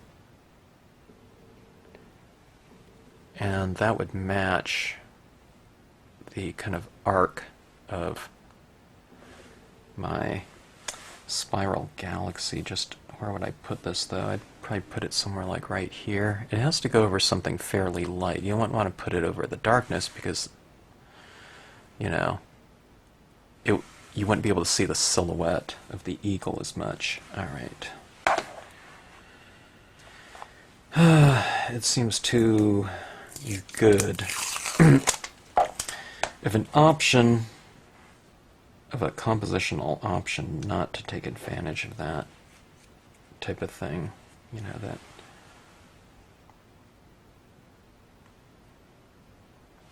that opportunity, I guess, visual opportunity. Now, like I said, you don't have to have all these things planned out. I certainly didn't.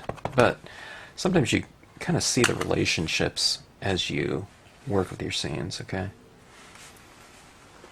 And there are other solutions that would be good as well, okay? But this one is kind of related to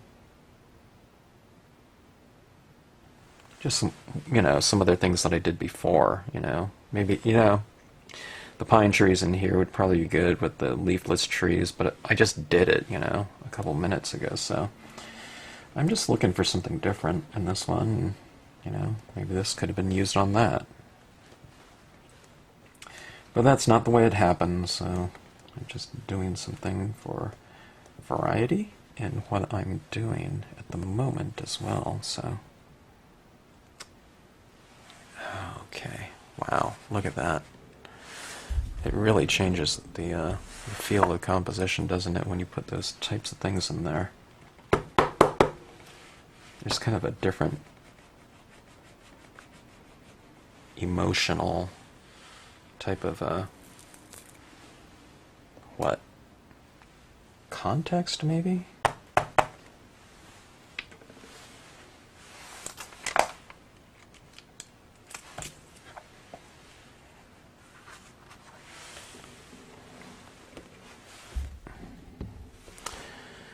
All right.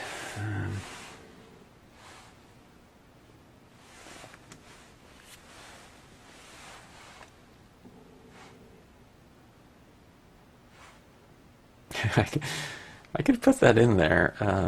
This eagle kind of flying above the trees. I don't know if I want it, though. It'd be kind of interesting just to have it just in the sky like that. There's a smaller one, too. I can have kind of two in there.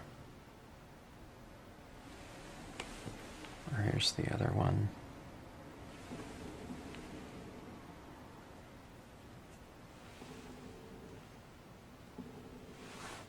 I'm going to leave it like that for right now. Okay. After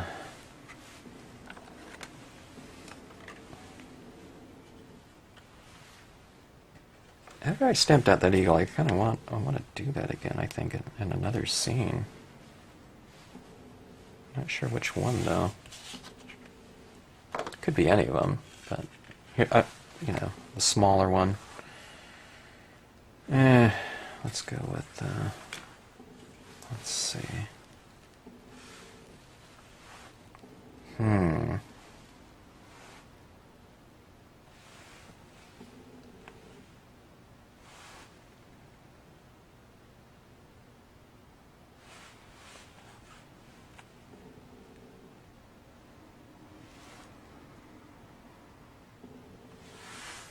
All right. I think I'm going to go with this one.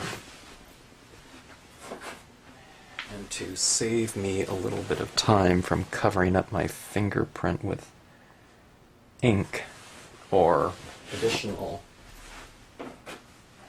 pigment ink, I think it looks pretty good in there, that eagle.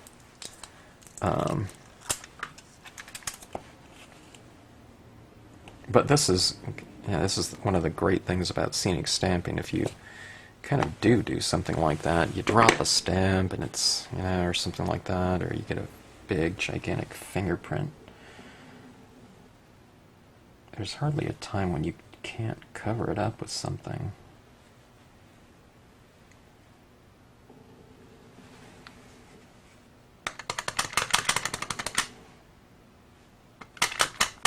Usually it's a branch that I'll just cover something up with, and guess what? It's right at home in a scene.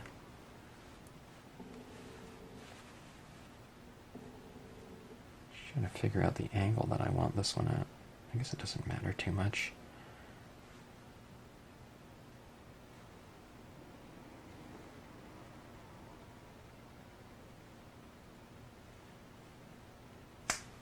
Okay.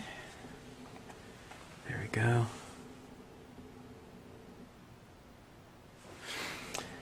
So fun stuff. This is the most fun that I have is usually when I'm putting on finishing touches on something, but I don't know, as far as like the most dramatic moments of a scene, where you kind of alter to the greatest extent some sort of moment in the process. It's when you apply these. It's when you have a background like this. I mean, there's different ways to do it. You can do an entire composition and color it in, but sometimes when you have backgrounds going, and then you stamp a silhouette image over the top of it, it's a a huge jump in terms of what something looks like, from one step to the next. So it's like the biggest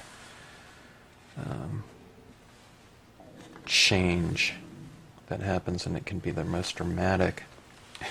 It was kind of fun to do this in workshops where people haven't done that before, and there's a lot of wow, oh my gosh, or breathtaking, literal, moments when people stamped out, they do a swatched background or something with a lot of colors, and they stamp an image over the top and they pull it off, and boom, it's like that, they have a really like a professional looking scene or postcard that they've created. Okay, now this is a point in time when I definitely need to stop with these scenes, and I need to give them quite a bit of time to dry. I don't know how long. Relative humidity isn't that, dry at the moment where I am. I could heat set these. I don't know. I usually don't. I usually let them air dry. But this is another one that I'll come back with, and I'll add in those different colors. Or I might save this one for another video. This scene video is kind of getting long, and I do want to embellish these quite a bit. There's a lot of opportunities here with gel pen work in here, additional highlighting.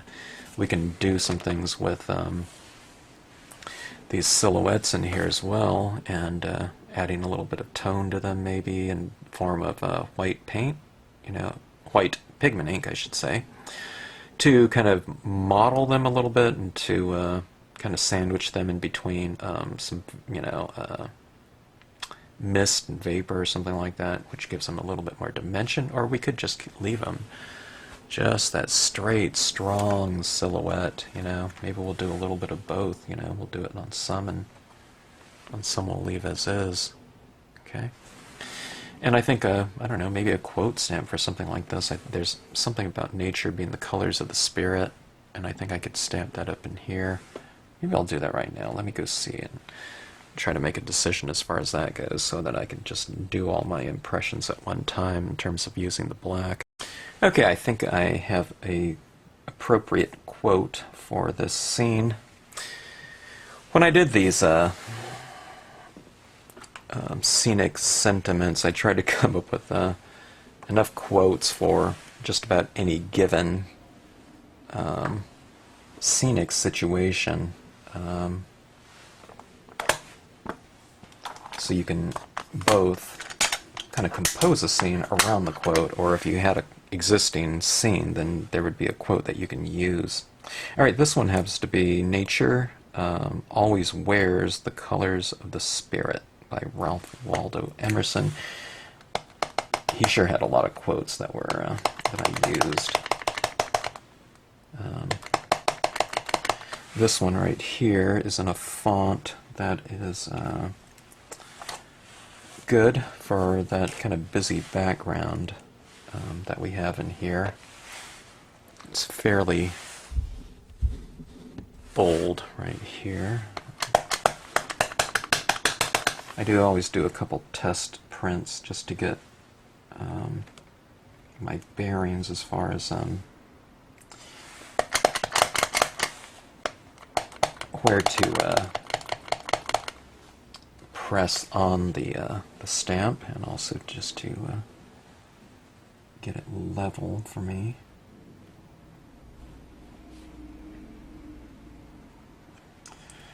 If it stamps a little bit crooked, then so be it. But I try to get it, straight. All right. Nature always wears the colors of the spirit. I'd have preferred it a little bit lighter in the background, but that looks pretty good. This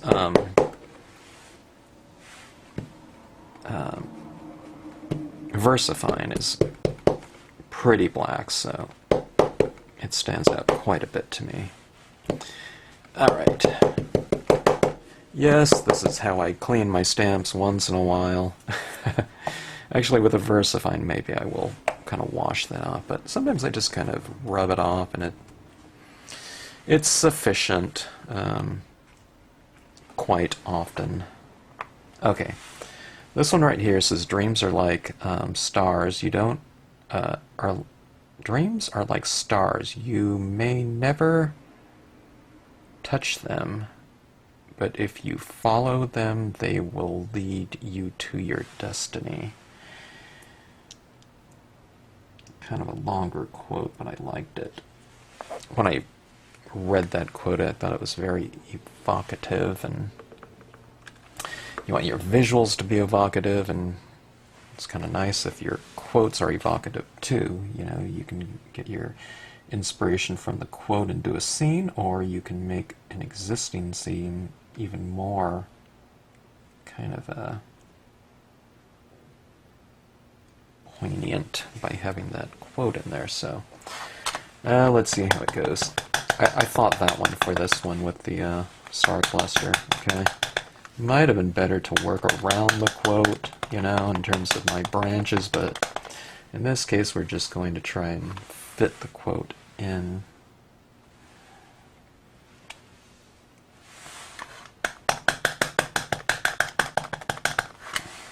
Because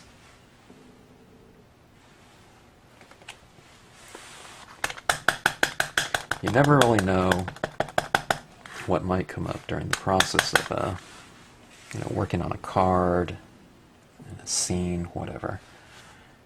So, okay. I think I'm going to put it fairly low in here. I mean, it could go up here, but it seems more appropriate if I have it closer to my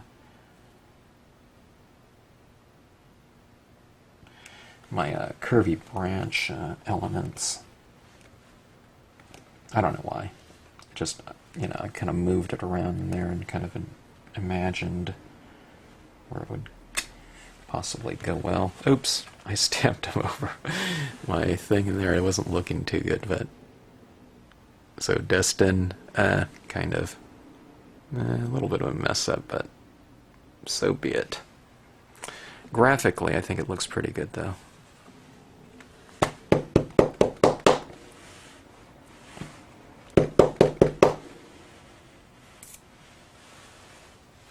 Okay, so that is that. This one sure could use a quote too, maybe down here. You can almost put multiple quotes in here. Whether or not they would stand out, especially after I spray it too, kind of remains to be seen, but let me take a look and see what we come up with. Okay, music in the soul can be heard by the universe. I think that one's a good one for this one. There was a few in the running, but I almost thought about doing the spirit of this one again. You know, nature always wears the colors of the spirit. You know, having that eagle up there and the kind of the notion of spirit, you know, and soaring and whatnot, I thought that would be really good. But when I saw this one, there's a couple quotes that have the term universe in there, and I thought that would be good. But you know, there's a lot of different ways you can do with it. There was a kind of the spirit of the wild. Yeah, it was okay, but the universe ones really kind of stood out to me.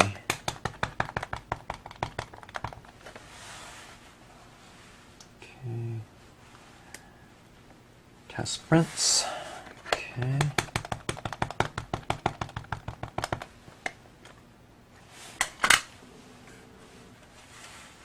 And I thought I would do this one down here.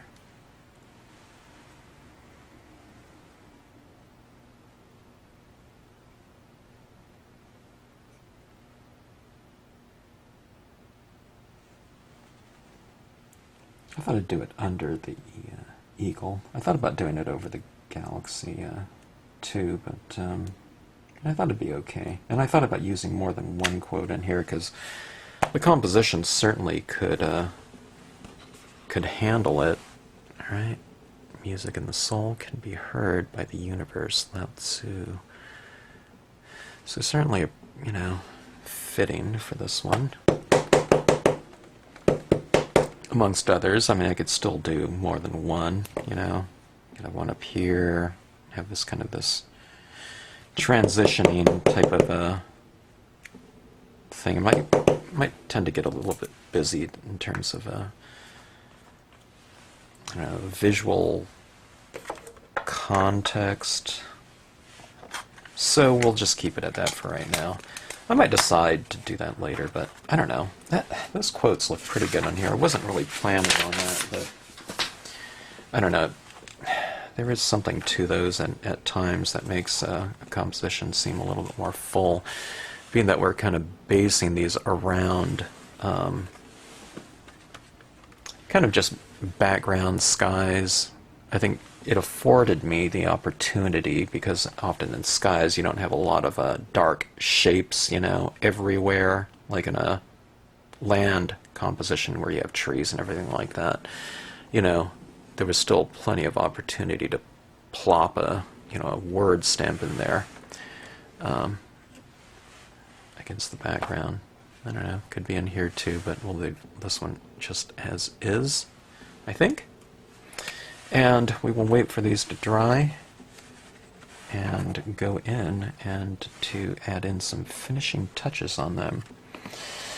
And I think I'm in trouble too, because I really like these compositions, and after just doing a lot of matting and card formatting, I think I'm going to want to do that on all of these as well. And that takes a little bit of time, but definitely worth it, and kind of brings out I don't know, the different things that you want emphasized within a scene. So, but first, we need to wait for ink to dry, and we'll see how long that process takes. Okay, I have given these cards about, probably about 2 hours to dry, and I didn't think they would be anywhere close to being dry, but surprisingly so. On some of these, I touched it and it didn't seem to be too bad, but on other places, I found it really pooled up. Can you see that on my finger there? See that right there? That's really, really wet still. So I'm going to attempt to take a heat gun and to expedite the drying process a touch, and we'll see how this goes.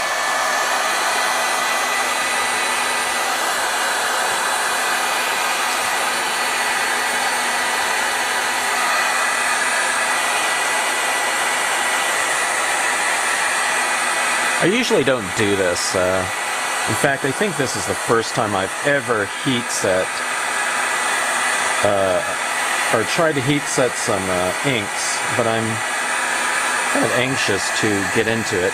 I might heat set and then spray seal before continuing on.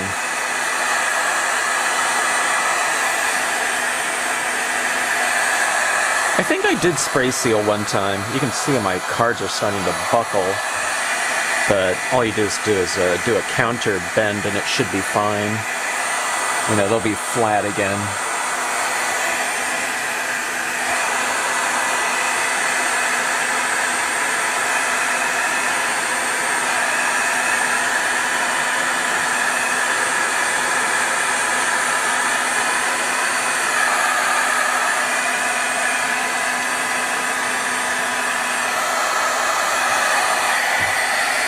Back in the old days, I guess he still does it, but my brother, you know, I first saw these heat guns with my brother making RC remote control gliders and, you know, just airplanes where you had to seal this thing called monocoat, kind of tack it onto the places, and you heat set it and it shrinks it up and it pulls the you know, all the material really tight on those gliders, airplanes, you know.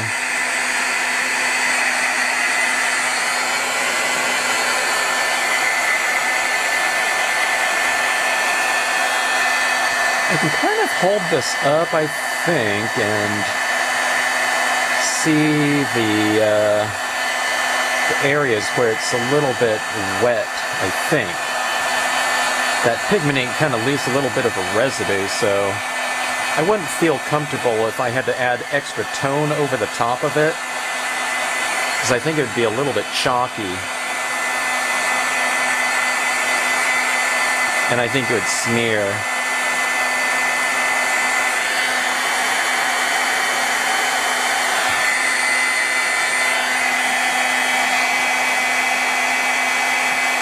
Ooh, the paper is really hot.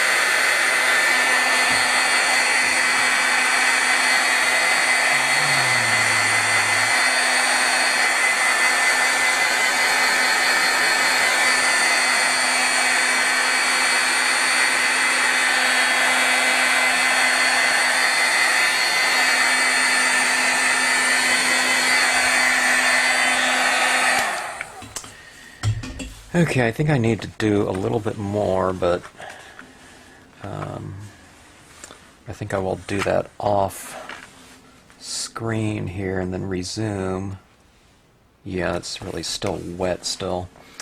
I'll try and dry this a little bit more, and then I will start up the video when I'm done. I don't know. Blow drying of really slow drying ink on video isn't really a engaging entertainment, I know. Not that any part of the process is, but yeah, as far as for you to watch. But it occurred to me I should probably just very primitively edit some of these videos by pausing and then resuming when I get everything done. So I'm going to try that here and see if I can get this ink to dry a little bit more. Okay, heat set, dry, and it took a lot more heat setting than I thought it would. What surprised me about this VersaFine was as I was heat setting it, it's almost like embossing, where you kind of hold it there for a while and then you see it, kind of melt and, set. I was doing the same thing with the VersaFine, and then I would see it dry on the page, and then I would go to another area, then I would go back again, and I would see that it was kind of wet again, and I have a feeling that we were just kind of drying the surface, and the ink was moist underneath, and it kept soaking through the surface, so I'd have to kind of dry it again, then I could see it set up again. So I almost see it a little bit moist still, but it's not moist enough where it's coming through, if it is indeed still moist. Alright, so I had to go over it quite a bit. For these 5 cards, I was probably doing it, I don't know, 5 minutes, which is quite a long time when you're talking about holding a heat gun on a very small area. I wasn't trying to heat gun, the whole thing either. It was just where the black VersaFine was. So I don't know. That surprised me about that. But it's not any big deal. But just when you think you have something completely dry and it wasn't. And I was thinking, maybe I should have just embossed all these images instead, or embossed some, because that certainly could have been another way to go. Detailed embossing powder. Okay, so we have our imagery in our scenes now. And I thought I would just turn some of them a little bit, turning them in space, not physically, but visually, when you put a little bit of a pigment ink over some. Now on some of these areas, they're kind of light to begin with, because where I stamped the VersaFine over the top of my various pigment inks, white pigment inks, it dried in kind of a dull sheen there, where you can see it's much darker down here. Is because there was a lot more pigment ink up here. Now if I sprayed these, I don't know if that pigment ink would show. I think I have a feeling that it might be really dark, where you can't even see that that pigment ink there, as far as it applies where it is over the or under the black. It just looks like it's over the black now. In this at this time in the scene. Okay, so let's try the Hero Arts one. Okay. Hero Arts Unicorns, pretty white. And this is quite a new pad, so there's quite a lot of ink on there. I would recommend tapping some of it off, but I feel I have a pretty decent amount of control over it at this point in time. Because doing this on these 5 scenes quite a lot, so you get kind of a better handling of it, kind of the more you do. But when I first start doing it again, if I don't do it for, I don't know, a week or 2 weeks, whatever, I kind of have to get the right amount down, and I usually start from a very dry tip applicator.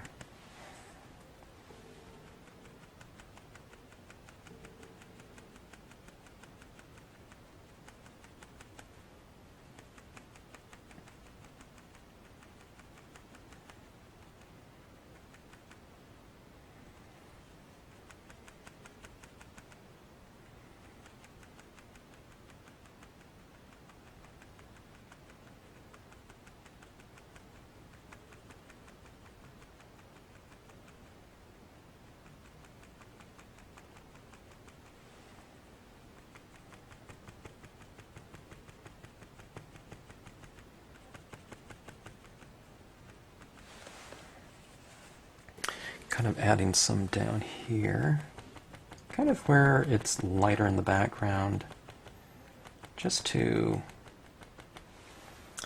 bring a little bit of an illumination to this kind of massive thicket of branches here.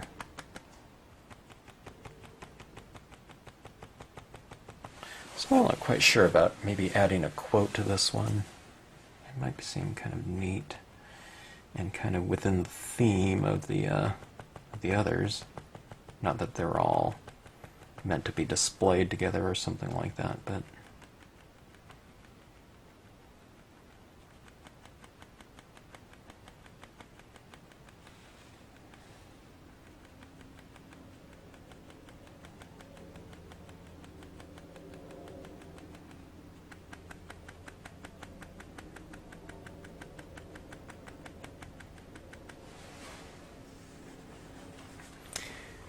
I don't need to do too much to these.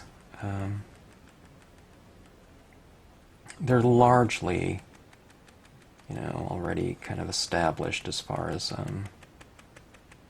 these this effect on them.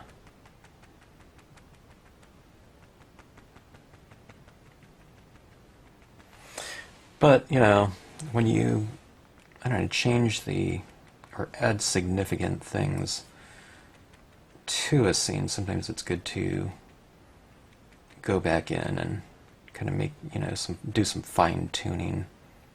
It's like in cooking, they say that, every time you add a new component, you should season it. And this one, you should ink it maybe, or whatever. You add something new, then go back and refine, whatever you've applied before, because things are going to change. You're going to have something dark next to something light, and there might be some kind of little adjustments you can do.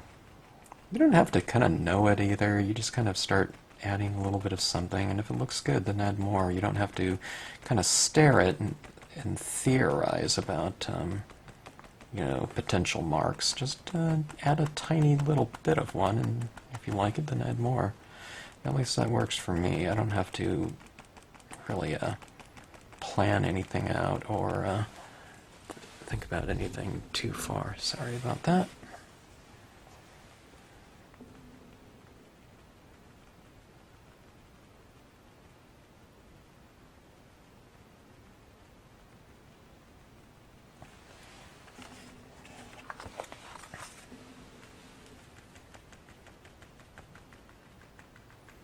Trying to vary these arms a little bit, so in some areas I'm putting a little bit of tone, and other areas I'm just kind of leaving it as is. This one to me almost looks like a photo stamping. Okay, let's see this one right here.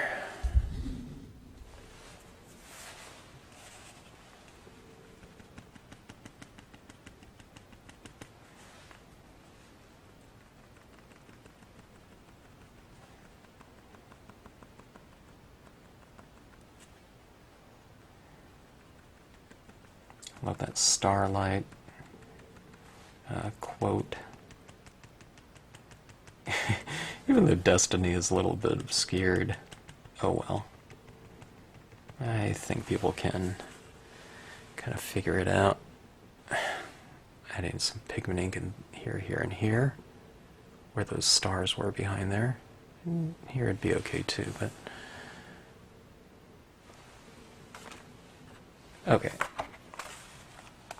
Deciding on this one about whether or not I want to add anything, but let's see. Let's take my advice and add a little bit, and if you like it, then add a little bit more. Yeah, it looks okay, I guess. Look good both ways, but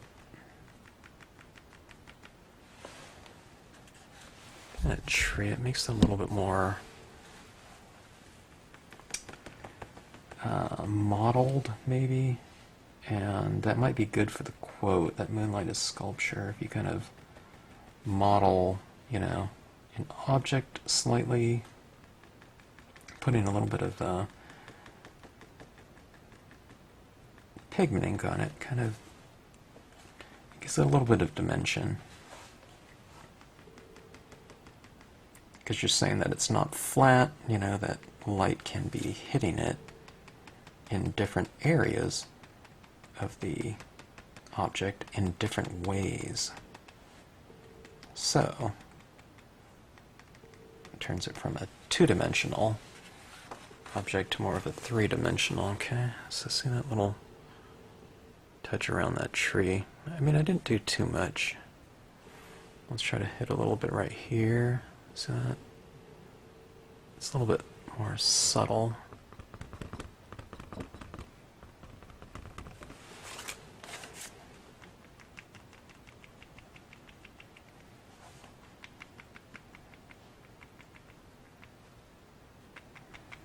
And the whole idea of this thing's being modeled, it says moonlight is sculpture, so you're kind of shaping something in, you know, 3 dimensions. So if you put a little bit of lighting on certain areas within a flat object, it could look potentially more 3-dimensional, which of course sculpture is.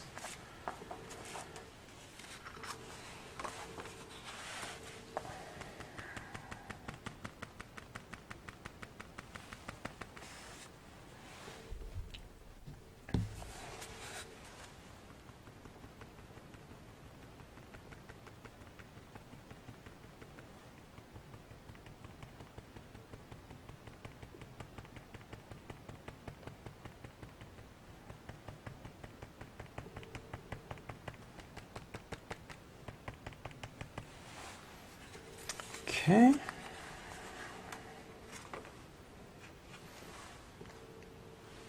Alright. It's pretty good ink there, that Hero Arts. A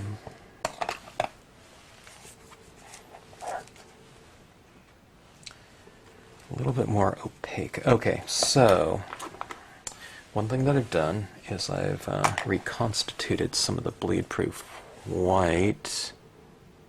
Okay, Dr. P.H. Martin's. It's an opaque white watercolor paint, right? And this is the bottle that I've had for, I don't know, it's probably 1989, maybe, I'm guessing. And I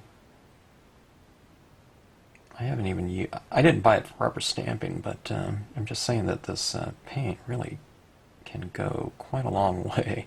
It can dry out completely, and you just kind of add a little water to it, and it's ready to go. Okay, I'm just using this with a, let's see, it's a number 3 paintbrush. I hope this paintbrush is as good as my last one. I kind of ruined it when I should have used a cheaper brush when I was doing this glow-in-the-dark paint. I didn't wash it out immediately, and it was a real kind of a adhesive, like a binding in there or something in that paint. So it kind of glued all my bristles together. Okay, let's try this right here. I'm going to be adding a few little highlights on some of this tree, these tree limbs. Yeah, I'm not getting as fine of a point as my last brush. Must be a cheap brush here. Or just not ideal for the medium. Now I could be doing this in a with a gel pen. Okay, I could be putting on these highlights with a gel, like a white gel pen, but I thought I'd go see if I can get a little bit more varied with my application with a brush. Let's see.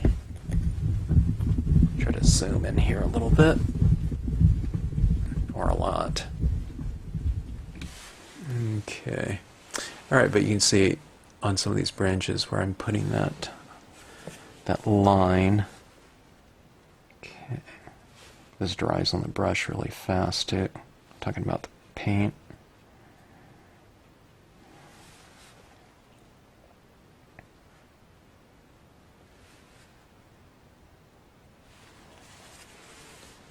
Okay, so see the difference between here and here.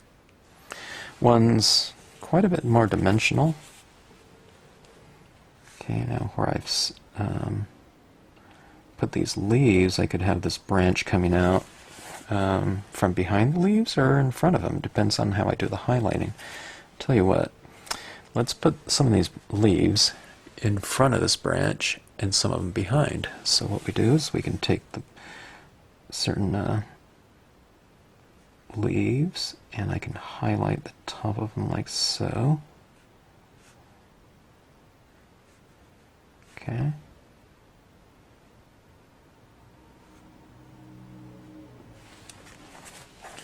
So that pulled that leaf out into the foreground a touch, or that branch with the leaves on it.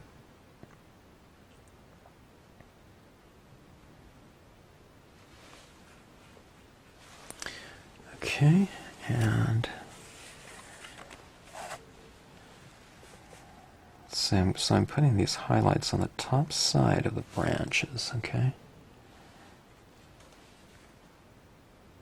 The part of the branch that's facing our light source, which happens to be the moon.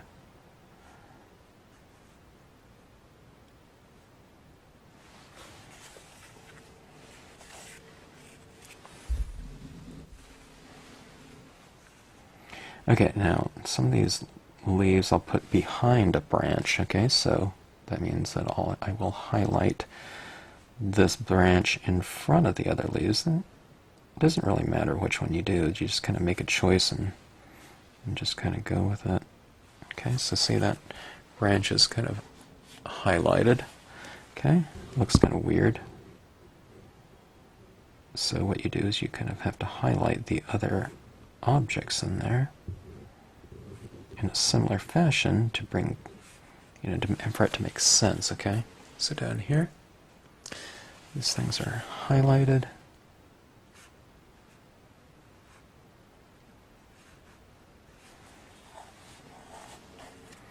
So much fun to do.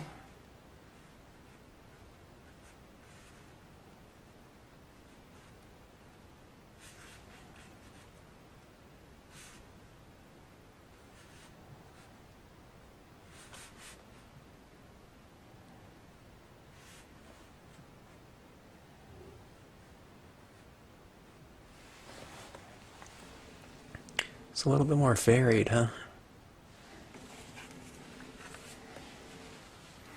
Alright, let's do that to this other tree, or other branch out here. I guess flipping it upside down because I have more access to it this way than if I try to do it over here. I'm not left-handed, so I guess I can go like that, but I'd have to put my hand down in this area, and I don't want to.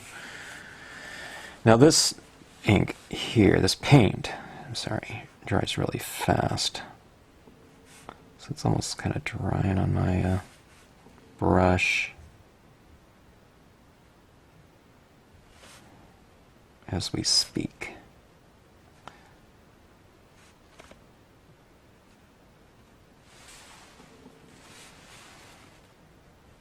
And don't just do a line over everything, okay? It's a little bit too much. You just kind of, do your line work some areas, and other areas might just be a little touch of a highlight somewhere.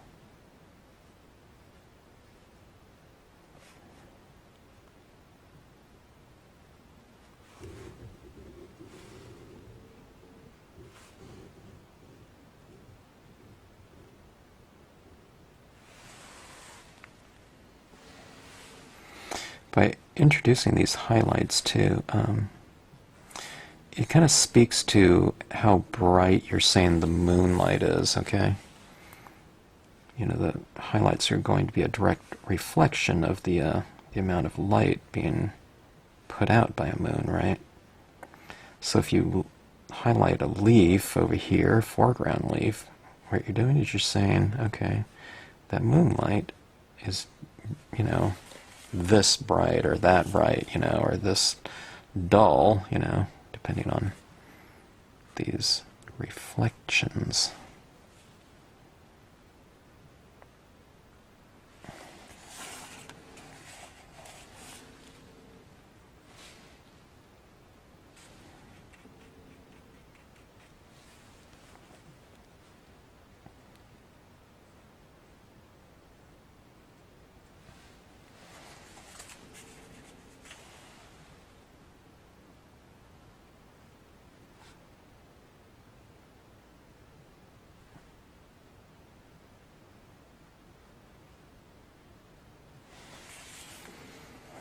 Alright, we have a fairly dimensional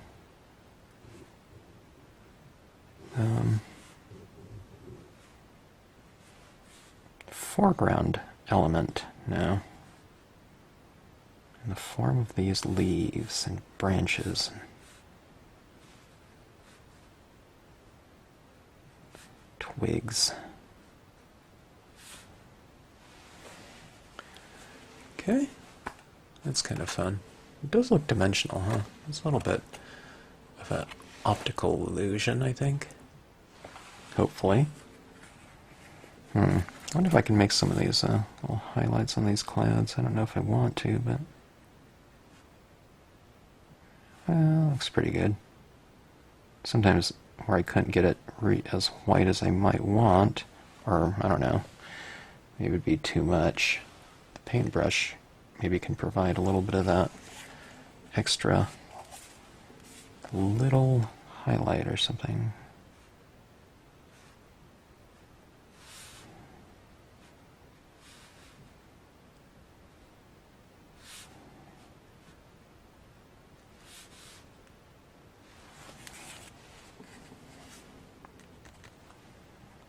Sometimes it's too much, so I just kind of smooth it out a touch.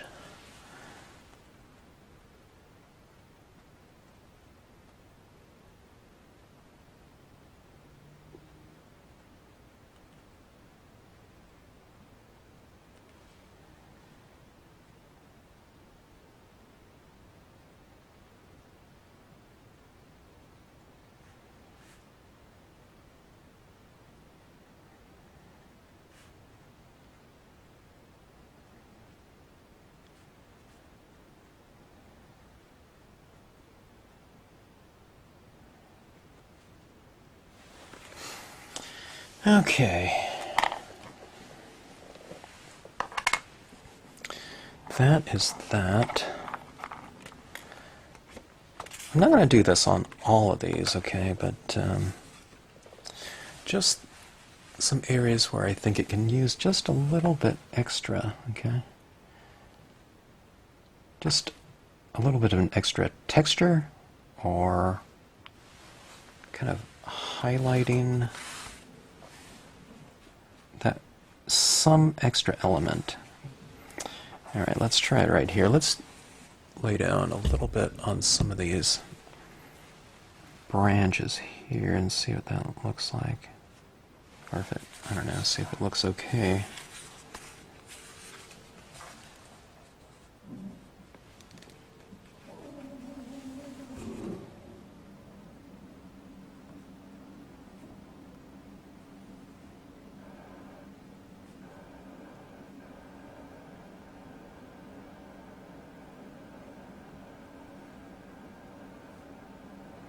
It's kind of subtle on this one.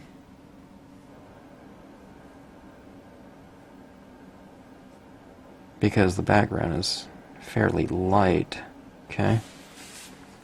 But I think that gives that tree a little bit more dimension. See that? Highlighting it on here, especially down here in the darker area.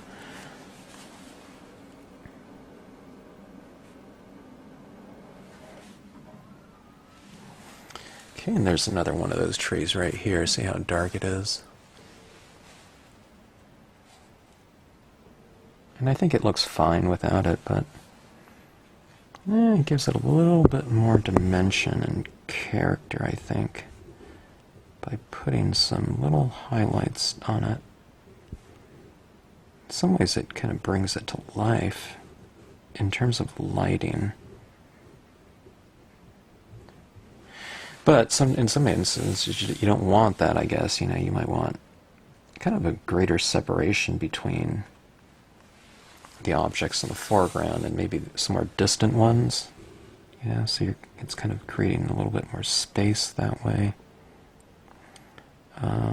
But this one's going for a little bit more continuity. You have light source and reflected light.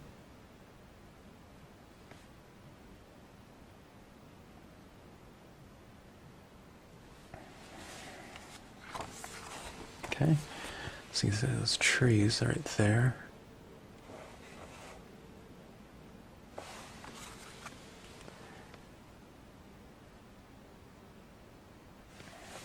Okay. So some different highlights right here. They look a little bit different though, don't they? On that crystalline blue. And here's the highlights on that tree against a gray background. It looks, I know, there's a different character to them. Alright, let's see what we can do here. I think that looks really good without it, but let's see. You know how I was saying, yeah, you can just try it in a small area, and if you like it, then add more. If you don't, then don't. Well, let's do that here and see what happens. Okay.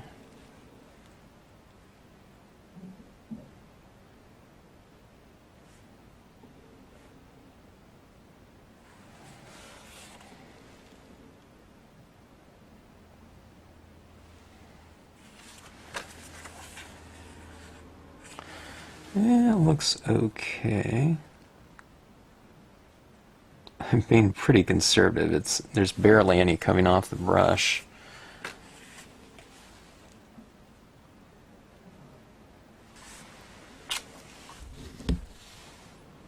It's very subtle. I mean, I could make it more, you know, I can make it stand out more too, but let's go with subtle for now.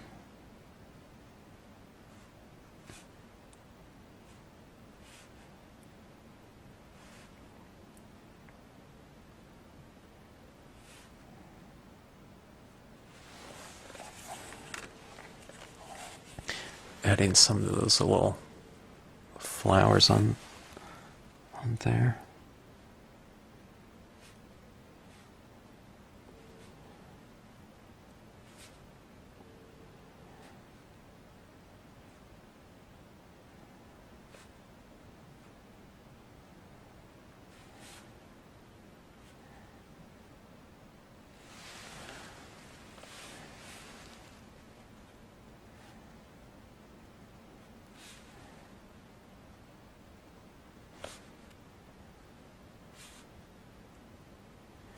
Kind of brings those areas to life a little bit, doesn't it? See that area in there?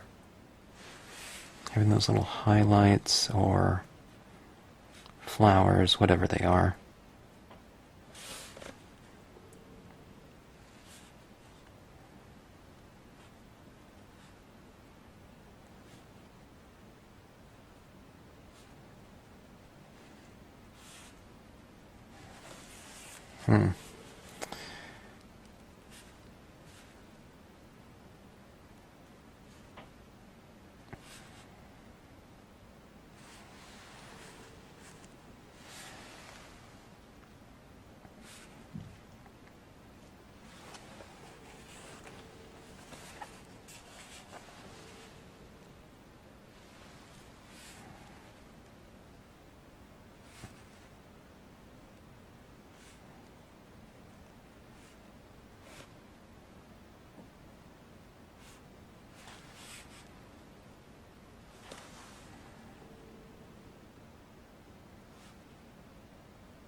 I thought that looked okay.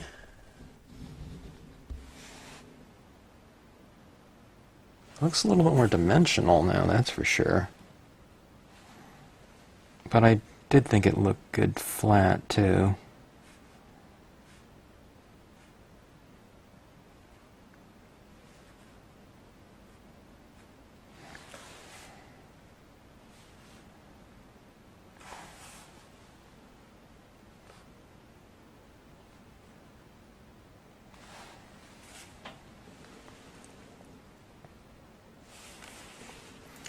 This one, I'm going to leave untouched. I just like it as is, in terms of those foreground elements. And I can't think of anything else to put in there that I think would enhance it. It might detract, maybe. I don't know. But I want to leave it as is. That looks really fun, though. I've always liked doing those little... I usually do it with gel pens, you know. I kind of put little white dots where those black ones are, especially if it's over a kind of a darker background. Alright. This is too fun. Is there such thing as too much fun? Maybe not. Okay, let's see what we have here. Let me take a look at some gel pens. I have all kinds of colors of gel pens. If you haven't watched my video on the gel pen unboxing, I have a gigantic set of 180 pens from Shuttle art. So now I don't have just a certain hue. I have certain values and tones of temperatures of given hue: warm blues, cool blues, light blues, medium blues, dark blues, glitter blues, whatever. And that's all really fun stuff. But okay, so we have blue, violet, pink color scheme. We can kind of go in here and reiterate some of the things that are happening within the color scheme in these little colored gel dots as well. You can see it's kind of adding them in here. And I say this now, but I don't know what's going to happen, but I don't want to go crazy with these gel pen highlights, I don't think. In theory, we'll see what happens in terms of application, but right now I'm not planning on it. But I'm going back in and just where I've covered up some of my star cluster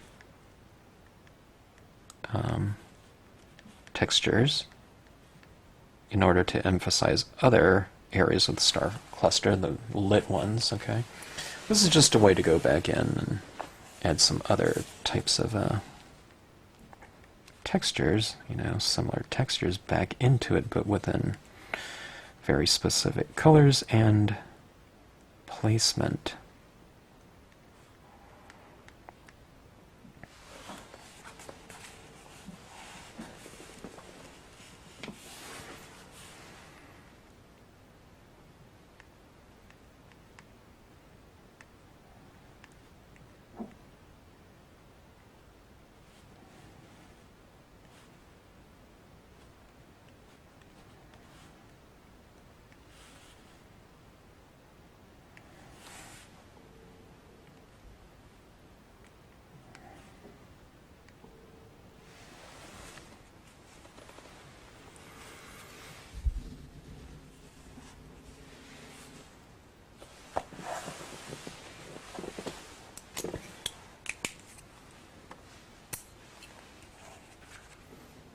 I like the quotes before, but in these cards, it sure seems to, I don't know, just add that extra element that I didn't know that it needed quite so much as it does seem to, you know, after putting it down and seeing it. All right, now this star, you know, subject matter, galaxies, Milky Way, the star cluster.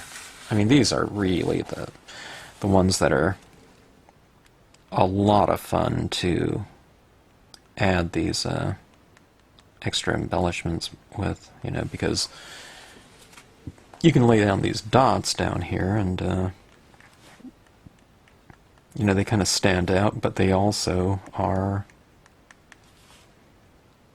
kind of, you know, the same texture that the actual imagery is. So they, in other words, they really fit in nicely, you know.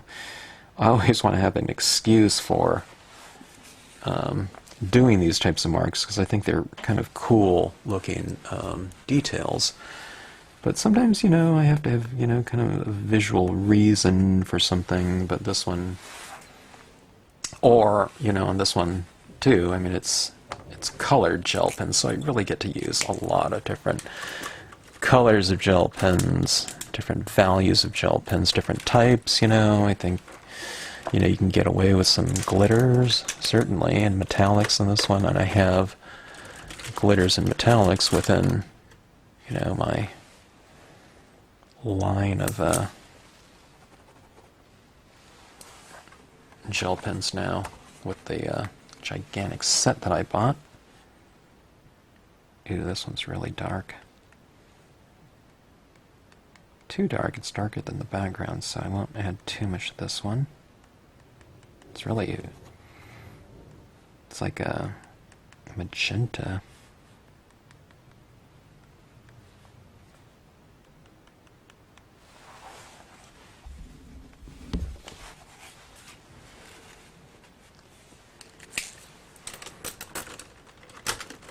I'll try to find a glitter one. Okay, this one's glitter because the pen barrel is, here we go. There we go. See that pen barrel is a little bit glittery. So, I think this one's going to be a little bit dark too, but who knows, maybe you hold someone, you give this card to someone, or someone sees this original, and if they hold it up, that's what I've said in other videos, they get that extra little bonus, you know, of something. It's something that's going to be shining back at them.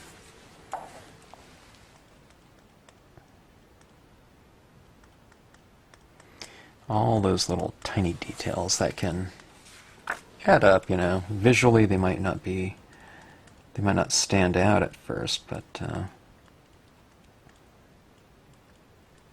kind of the cumulative effect of all those little tiny details is that it adds up to an overall very rich, hopefully rich, total end result, whatever. Okay, this one's a light blue. Gotta get these pens kind of flowing first. A lot of these pens, this is this is the first time I've used certain colors. I haven't used these pens a whole lot, but yet, because I didn't have them. Okay. Where I put it right over here, it's the same value of blue in the background, so I can't see it being applied at all over here, but when you start putting it over a darker blue, that's when it, really kind of, shows up. Okay.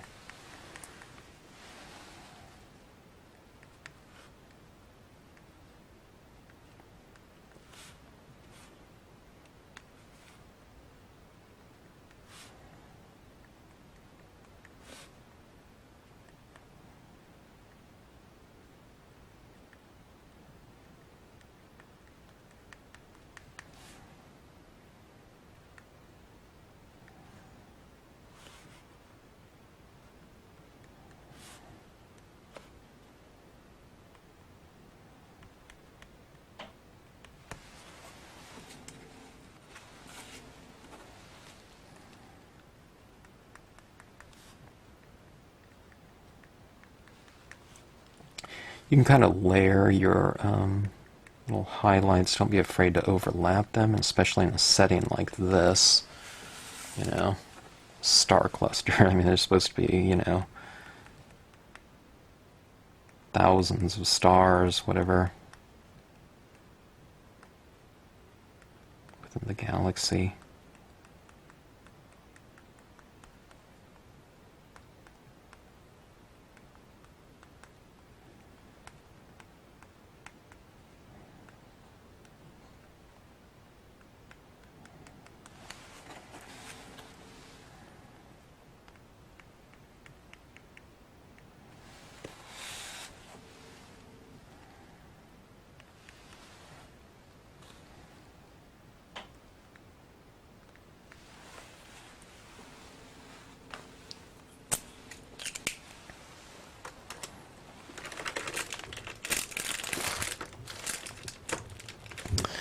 Okay, let's see. I'm going to continue on with a few other colors in here. I'm going to pause the video, then come back to it when I'm kind of a little bit more complete with my color scheme. Star color scheme. Okay, I've added a few more dots in here.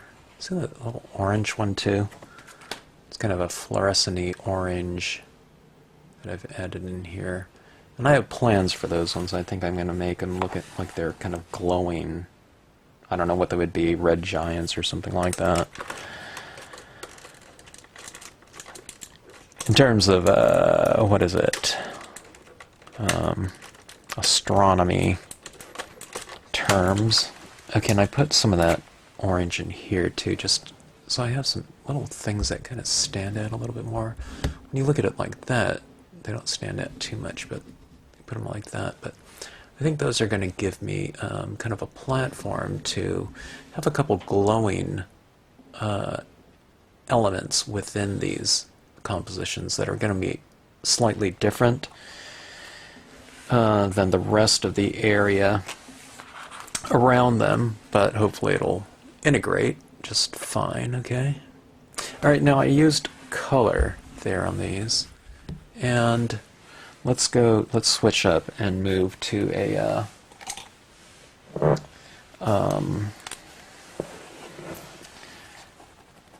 white gel pen. Okay, this one is going to be in the form of a Uniball Signo pen. I'm trying to think if this is the pen that was dry. It looks like I've used up a lot of the ink, so comes to show you that for the most part, I know some people have had Uniballs that didn't, but most people that I know that have used them swear by them. I'm not using the white that came with my Shuttle art set because it's quite a bit more watery than this one, okay? The Signo is quite strong and opaque. But all the Shuttle art pens are kind of translucent, you know, they're not real opaque.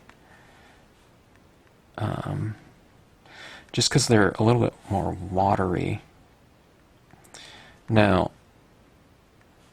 that's probably for the best, though, because if they're a little bit watery, they're less prone to clogging, okay, which has always been the big problem with gel pens before. You know, you don't use them for a little bit and then just kind of dry and clog up on you. Alright, but I've had really good luck with both the Signo, especially this one's a 1.0, I think. I don't know if it says anything. Uniball Signo UM153. That's probably the model number. But I do believe it's a 1.0 in terms of the ball thickness. There's a 0.7 as well, but you can get pretty good variation from a 1.0. Just kind of tap it, you know, lightly when you're applying your inks.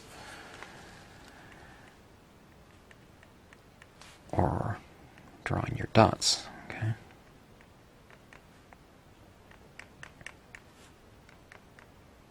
Anyways, the white, you know, kind of stands out a little bit more. You can kind of vary the size of it too. Draw a bigger dot, you know. Small dots like that. You draw a bigger one, just so you get a little bit of variation in there in your scenes and areas and marks.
Now, you don't have to go in and add like as many dots as I'm doing in here. And that's for sure, but I don't know. I'm just having some fun, and I really am kind of experimenting around with a lot of new media, fairly new media, like that set of gel pens that I got is, that's fairly recent, a recent purchase. But I'm seeing what all these different colors, look like in conjunction with, the media that I already had and was very, very familiar with, kind of learning some new things. There's a lot of variables. Okay, it's like confetti. Alright, see this area in here with my moon. Alright, now on a full moon night, you really can't see very many stars, but I mean you can, but they're usually not out there quite in the to the degree that you can see them on a moonless night or something like that, a new moon night. But let's go ahead and add some of these in here.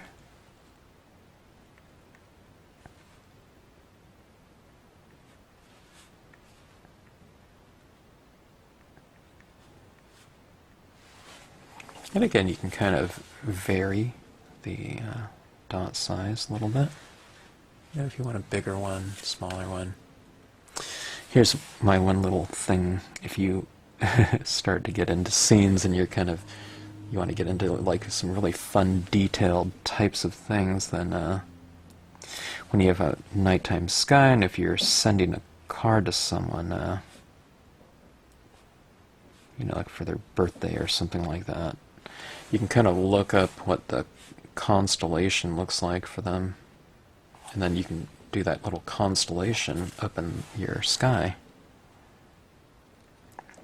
Yeah, your recipient of your card won't realize that unless there's some kind of like into astronomy, or probably not astrology, but I don't know, they might. But you can always tell them, hey, by the way, you see those stars in your card? They'll say, yeah, and say that's your sign. So it kind of makes it I don't know, it's like a layer of, you know, customization for that one individual, you know? Because you're giving those cards to someone. And, I don't know, by doing it, you're saying that they're special, right? You're giving away your handmade cards. That's what makes it really fun. Alright, so here's some stars up in this one.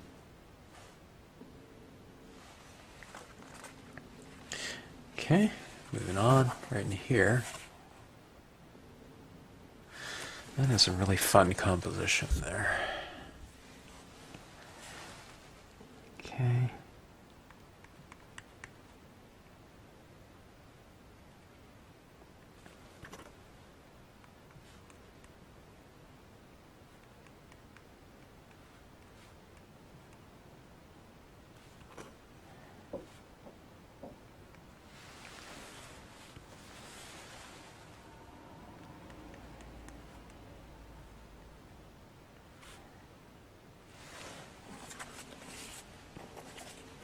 What I like about this too, with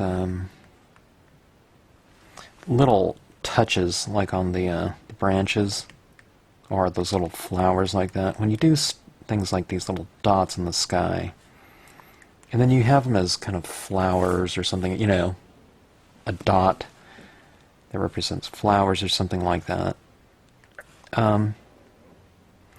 It makes it seem like, you know, you're creating this kind of this relationship of texture between you know, something celestial and something, whatever, terrestrial, you know, something on the ground.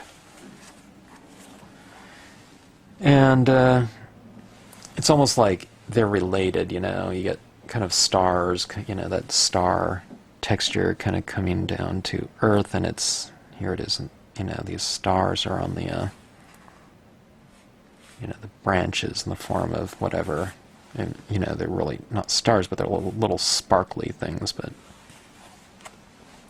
see that right there? See those up there? And then you have these little touches down here, but they're kind of related.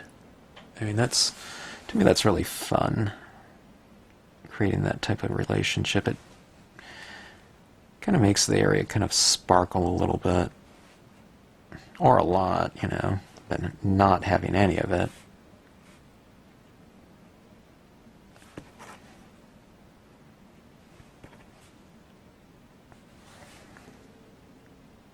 But something like that would be kind of a fun title for a scene like that. Like either those plants are creating the stars, or the stars are creating those little flowers down there. But something like flower petal or something, star petals maybe, or something like that.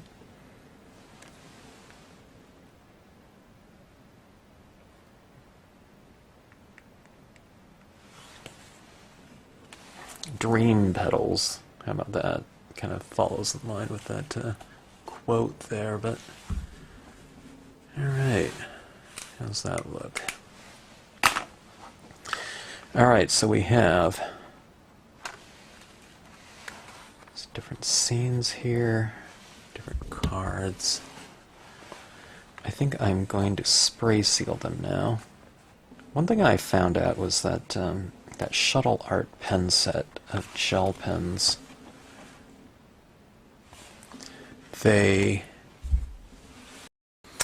Alright, my camera secured digital card ran out of storage space, and I was shocked that this video has gone on this long, but basically I'm making 5 cards here, so I don't know, it shouldn't come as a surprise, but it still did. But I don't recall what I was saying. I've just compiled that previous amount of footage, and I've been looking at these cards, and I thought, you know what, I have this kind of lime greenish pen, and just, I don't know, for a different color within these, I thought it would kind of be a nice little variation to the colors of the scenes and kind of provide a nice complement to those reddish dots within the scene. Especially, I'm talking about these blue ones here. So I'm going to add some of these in as well. You know, that when they look at different stars, they can kind of see what it's composed of depending on what color it is through. I forgot what type of imaging that is, but you see those little greenish dots in there. Alright, so I'm going to make some of those glow too with the use of some pigment ink, but if you don't know what I'm talking about, I'll get to that here. But one of the things that is different about this pigment ink, as far as I know, I haven't heat set it before or tried to, but this ink is thinner than, say, the Uniball Signo ink.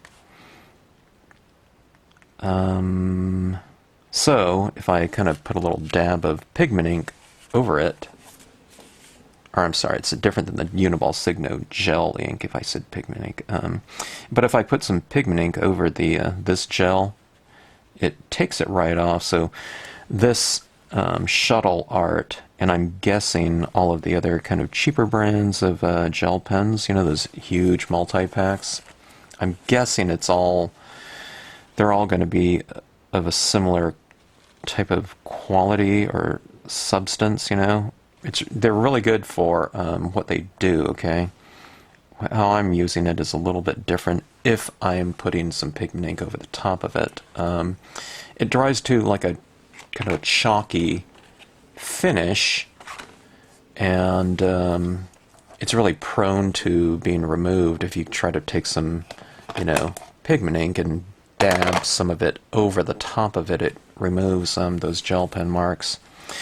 And they do it that way so that when you're doing, you know, you have these gel pens, the ink isn't drying in the pen, then you have kind of a useless pen after, you know, a few months. Or I see this in a lot of videos, the early gel pen incarnations, sometime brand new, never used before, just purchased in the store, they didn't work right out of the gate. So the new pens these days, I think, was this thinner ink, and like I said, it's great for what they're used for, coloring and whatnot, and things. That the ink is just fine being thin, and I'd rather have a thinner, usable pen than, of course, one that just doesn't work at all, you know, and it's thicker. So, but the Uniball ones are really good though. But these pens, I think, I don't know, when I did the calculations, it was like 10 cents a pen or something like that. So, in those gigantic sets. So, hard to beat that, and it's nice having these additional colors. See, I have the option of a very light green there. And I have glitter green and neon green, medium green, dark green, etc. Which is kind of fun to play around with. Okay. Alright, that added kind of a nice touch, that green tone. Alright, now see, what I'm going to do is I'm going to spray seal these, going back to my comment about the removal of ink with the pigment ink applications.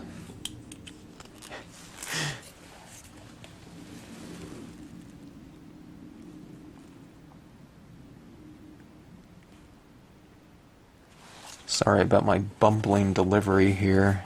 Not that any of these videos is really smooth with me kind of rambling on about things, but I was working on these scenes last night when my battery ran out, and then I was really itching to get back to these scenes and to work on them further, but I had to kind of wait for these all the different segments to compile into one. Then I can take my secure digital card and start working on these again. All right, this is a real...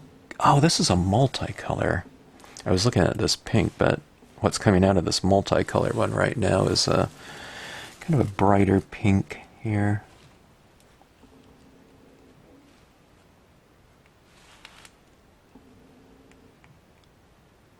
I'm making some of these little dots larger by just doing a little circle motion. You don't hit it harder or something like that. You just kind of draw a little dot. If these things stop flowing, what you do is you just kind of, I think, get them going again. All right, oh, okay, here we go. See that? See, when you're using a roller pen as a little dotting mechanism, sometimes you're not rolling it, so the ink isn't, rolling out, so you have to kind of scribble it just to get it moving again.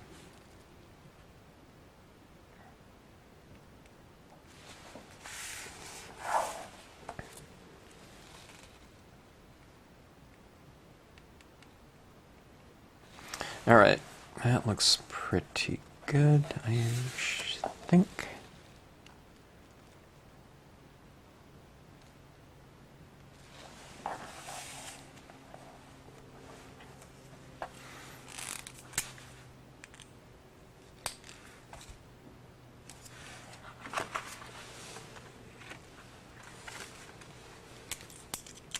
All right, let me do one little dot in here in pink. It's right there.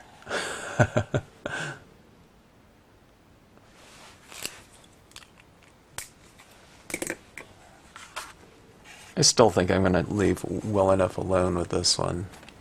I kind of just like it as is. I do like details most of the time, and something like this with a little white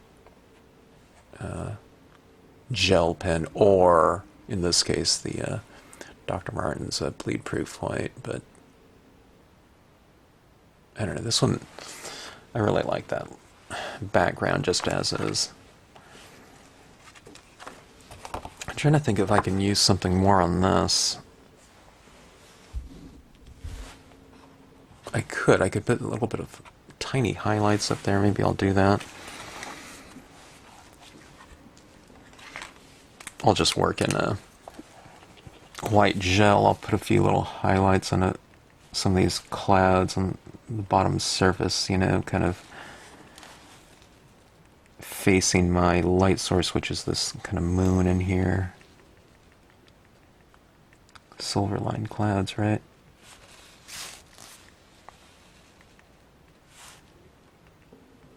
Yeah, I mean, that looks okay. It looked okay without it, too, but...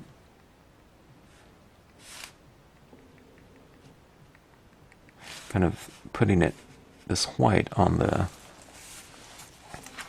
areas of the clouds facing that moon. Okay, so if it's the clouds underneath the moon, I'll top light them. Okay, and the clouds over the top of the moon, are bottom lit. Okay, real subtle. You can see tiny little, just changes happening there. Let me add a few here so you can see maybe. So it just pushes that value range a little bit further.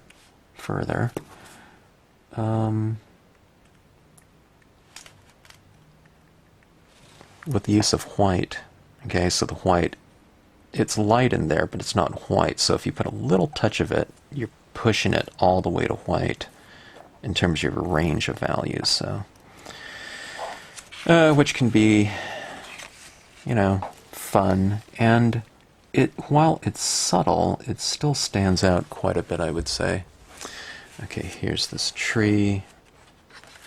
The tree with the the bleed-proof white stands out on the branches, but you can just punch it a little bit more, like I said, with the use of white. It's the way I use that paint.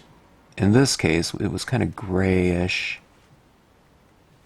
I don't know, my paint was kind of thin. I could make it thicker if I wanted to, but it's not bad having two different textures on here in the form of a little streak of a paintbrush, but also little dots of this gel pen. Okay? And see over here, see how it is without the little extra punch of the gel. And here it is with. Okay, so you get some nice variation. So it's those little details that are really kind of fun to apply, because you can see kind of these subtle yet effective little changes on there. See those little dots on there? So here they are up here. I didn't want it too extreme. I mean, I could make it more extreme, and I think it would look fine too, but we'll just leave it like that, I think. Here, let's see what we can do on these clouds. Maybe we'll do the same type of thing in a couple areas here. Some of the clouds kind of facing the light in theory, or, you know, you wouldn't see that, you know, spiral galaxy like that, but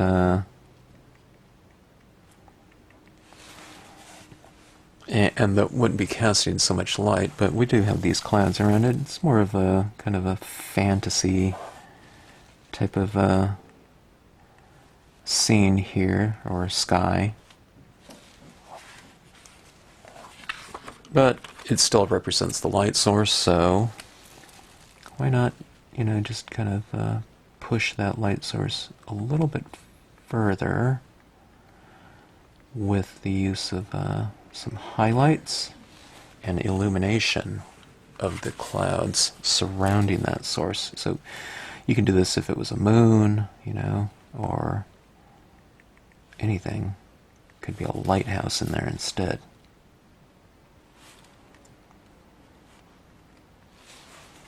Or if it's a warm tone scene, you can put these little highlights on some of the clouds. And again, if you've retained some of the lightness of the paper or clouds and not taken them into your medium or darker tones, you know, these little bits of white, you know, the white paper kind of say reflected light.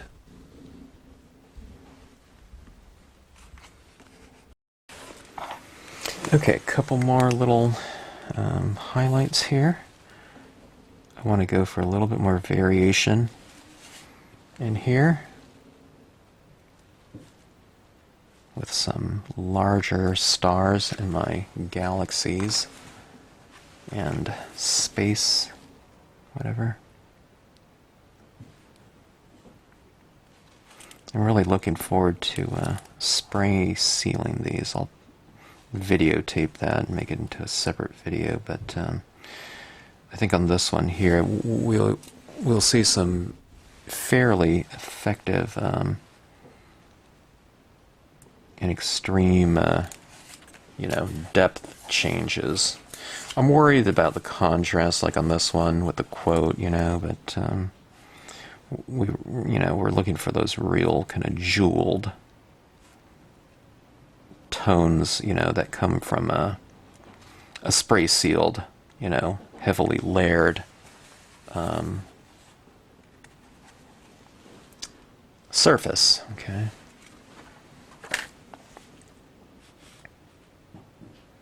Boy, this one's tempting to throw just like real subtle, like a couple little stars up here.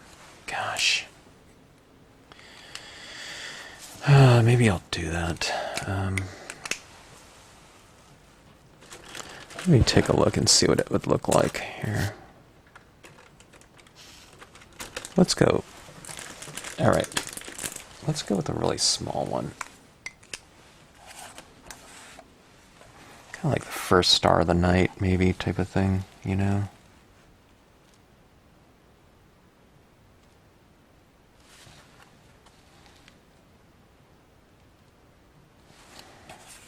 I'll put one up there. And maybe, I don't know, maybe a couple smaller, dinky ones over here, something like that. And I'll put a little bit of a glow around it. And if I don't like it, well, actually, I'll have to see. I was going to say, but I'm going to spray seal these, so I don't know. Maybe I don't want them. So, the beauty of these gel pens, at least, that I'm working with, is that if you don't like it, you can just kind of buff it right out, and it doesn't show at all. That goes for the pigment ink, except for Brilliance ink. Okay, Brilliance ink, you're kind of stuck with it. So, if you use that, be sure you have what you want. Okay, off to spray sealing, and I will post a video of that, and hopefully you can see the changes that will occur when you spray seal, or if you spray seal the scene. You don't have to. I mean, these ones look pretty vibrant, which I'm kind of surprised they didn't dry to a duller sheen, but I do think the saturations will be much more extreme with the sealant applied, and the saturations kind of coming out in depth a little bit more. So, yeah, I'm trying to think if I want to do any more of the pigment ink on the surface here. Maybe not. Let me see here. One of the things I noticed too on this eagle is that the pigment ink kind of came through the top of the VersaFine ink. Ooh, that's interesting. I just wiped that VersaFine and it came right off of that wing there. I'll need to fill that in. I'll use a Sharpie pen and go right over it. That's interesting. You can take off the VersaFine. I guess it is a pigment ink and it wipes right off, so actually, instead of using that, let me see that VersaFine.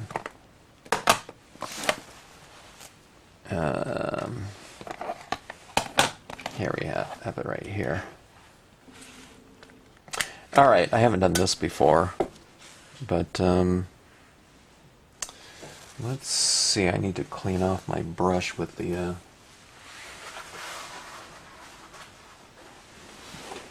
no, I don't. That was the one with my bleed-proof white. That would be a bad pen to use. I'll use just a paintbrush here.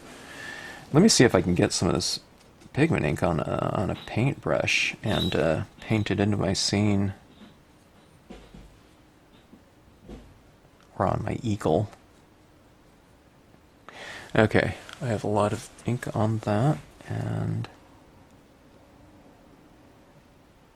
I'll apply that into there, like so.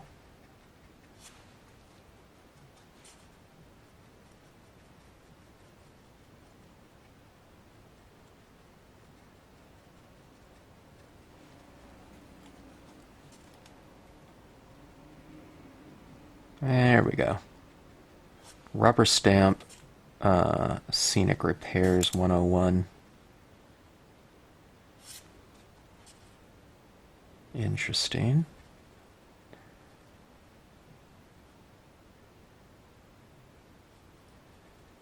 Okay, so unexpected things happen, and you just have to make do. Okay, paintbrush and your ink. Wow, that was kind of interesting. Let's see if we can heat set that a little bit. I think it'd be fine to spray over it, but I think it would... Sometimes I spray sealed one time over VersaFine, and I touched it, and it was still wet, so I think we need to take a little bit of the moisture out of it.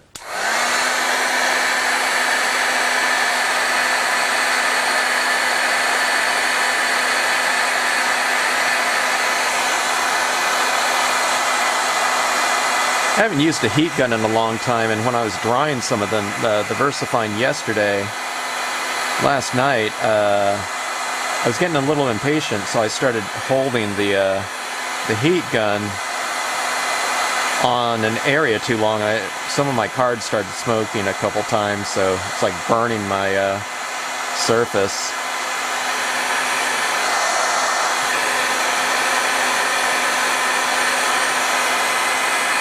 I don't know, maybe to give it more of an aged look. Or maybe it adds to the color scheme, I don't know. Slightly brownish tinge to, you know. I could see it in the back of the card, though. It's like, oh, that's where I started burning it. When you see steam coming out, you know, or smoke, not really what you're going after, huh?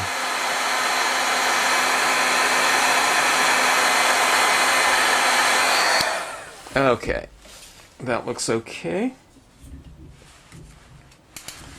Alright, I will be back with my cards. I'll record the spraying of this on a separate, on a different camera, but anyways, that's fairly dry there, and you can see that wing is just fine, so yeah, the Sharpie pen wouldn't have been a good solution. It would have had a different consistency to that black, I think.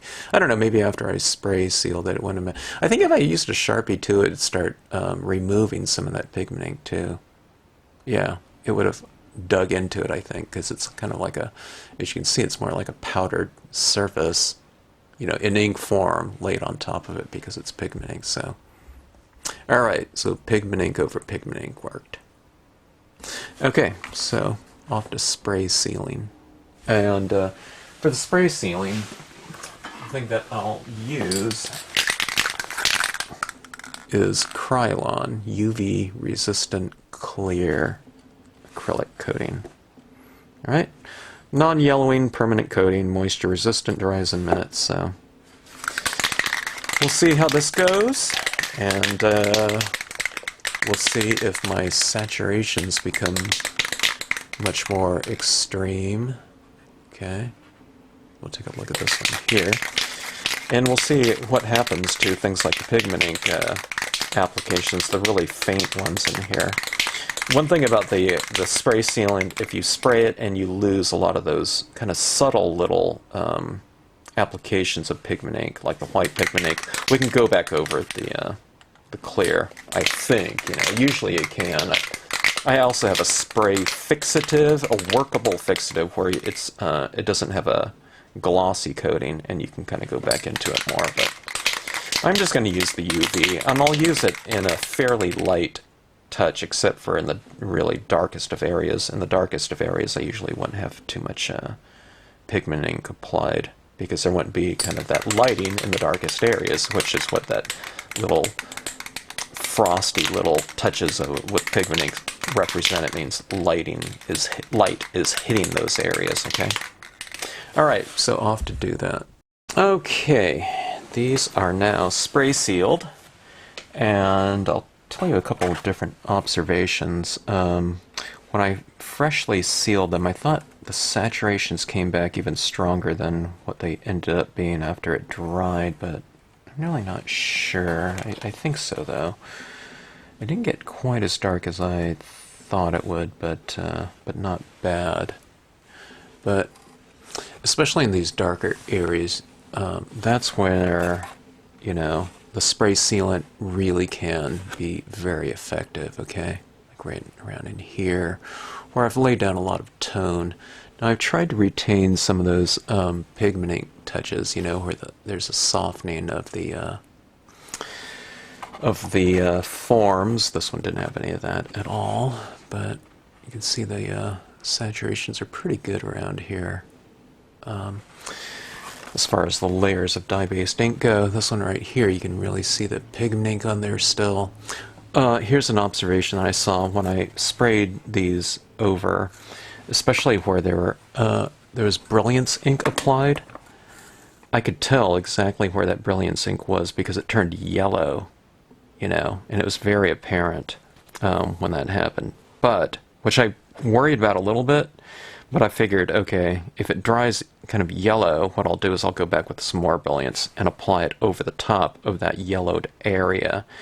But when it dried, you know, it's fine. So that was, I don't know, that was kind of a weird kind of effect from that. So, anyways, but it looks pretty good, and it looks certainly better than not spraying. Not that I had to do it, but it does spray seal these, and it does protect what you've the work you've done in on your pieces.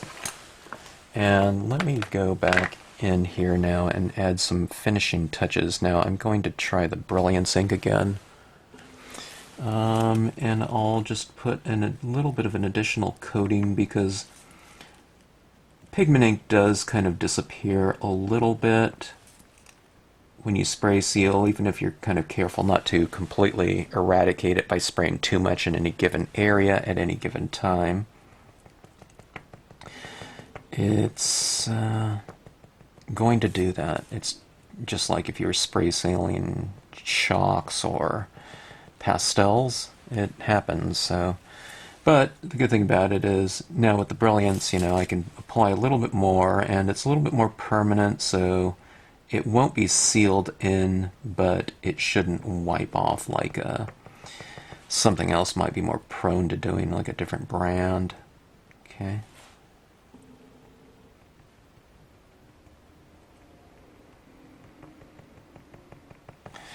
Okay, so just putting a little bit more around the moon to make it a little bit more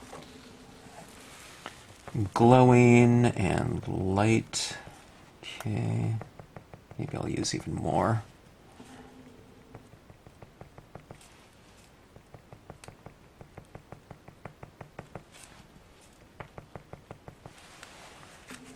Alright, so that is good on that one. Let's try this one right here. Okay, let me apply a little bit more around some of these clouds where the pigment ink is a little more subtle and prone to disappearing with that application of acrylic spray.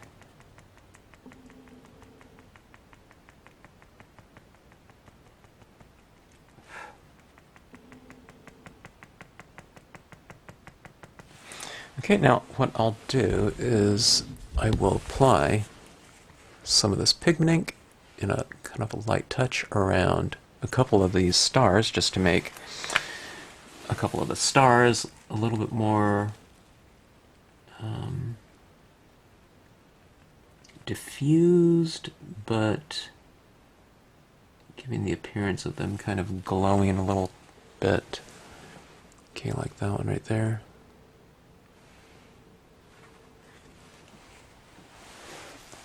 And I don't know, you can do however many you want. I find that too many is just that it's a little bit too much. So I tried not to overdo it, which is easy to do because it's a really fun look, and you know, you just want to keep doing it. So I don't know, make another scene if you want to do it again. It's the fun thing about stamping. You can do as many scenes as you want, or pieces. Okay, so it has some little glowing stars in there. Can you see them? All right, let's put a little bit more haze down here.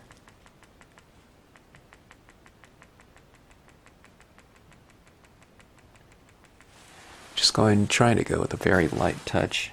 As I touch this, I feel it's still a little bit wet, but not so much that I can't put the finishing touches on. So I put a lot of spray in my corners to try and get those areas quite saturated in terms of spray sealant, and thus the tone that's been laid down there. Alright, so let's go in and bring some of that diffusion to some of these stars. Hopefully they look like they're glowing.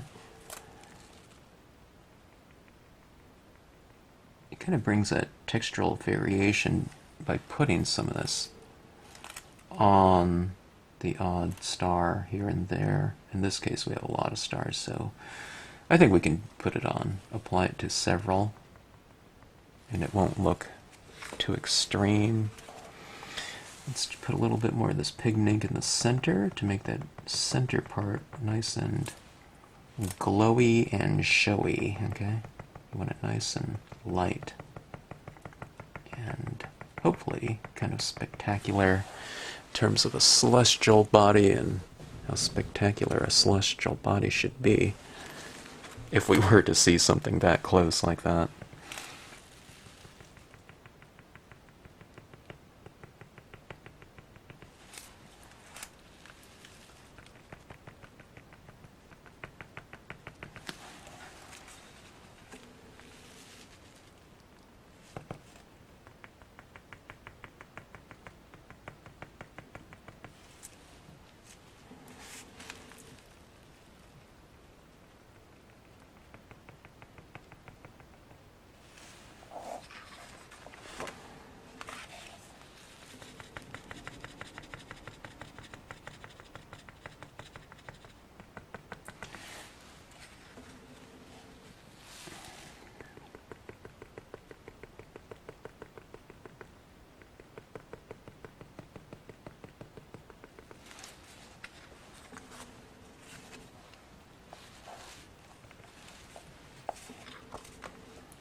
If you notice I don't ink up very much, it's because I'm using the, there's plenty on here, it's very dry, but there's enough on there where with repetitive taps like this, you know, it gets applied very slowly.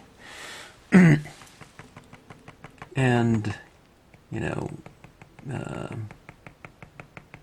carefully, I guess you can say, very deliberate.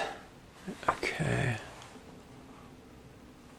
Can you see the ones, the stars in the sky and the galaxy that were applied with this ink? You can see it here, here. You can see there's kind of textural differences. You know, sometimes throughout here too. This one needs a little bit more. That one's my red giant.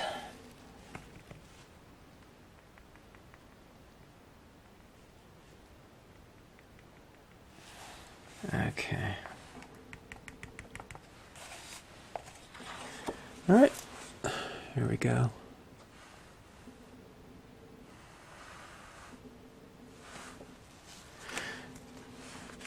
All right. Final touches on the final piece. Yeah, this one right here, I used a lot of the Brilliance, and when I spray sealed the Brilliance on this one, these 3 or whatever 5 stars were really quite yellowed, so some kind of a chemical reaction maybe to those specific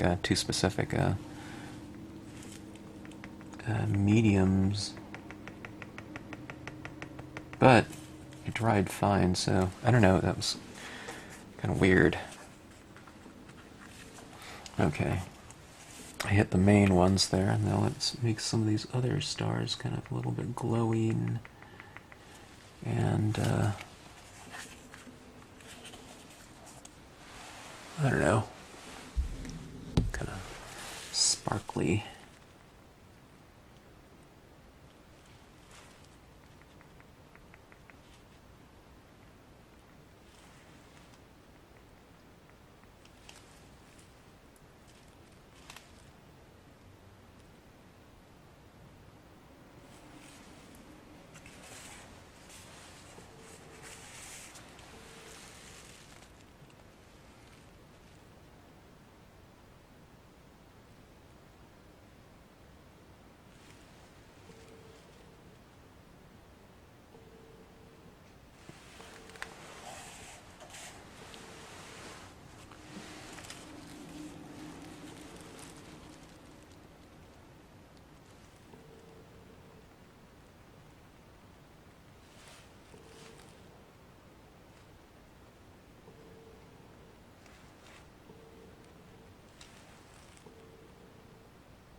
Okay, let's take a look here.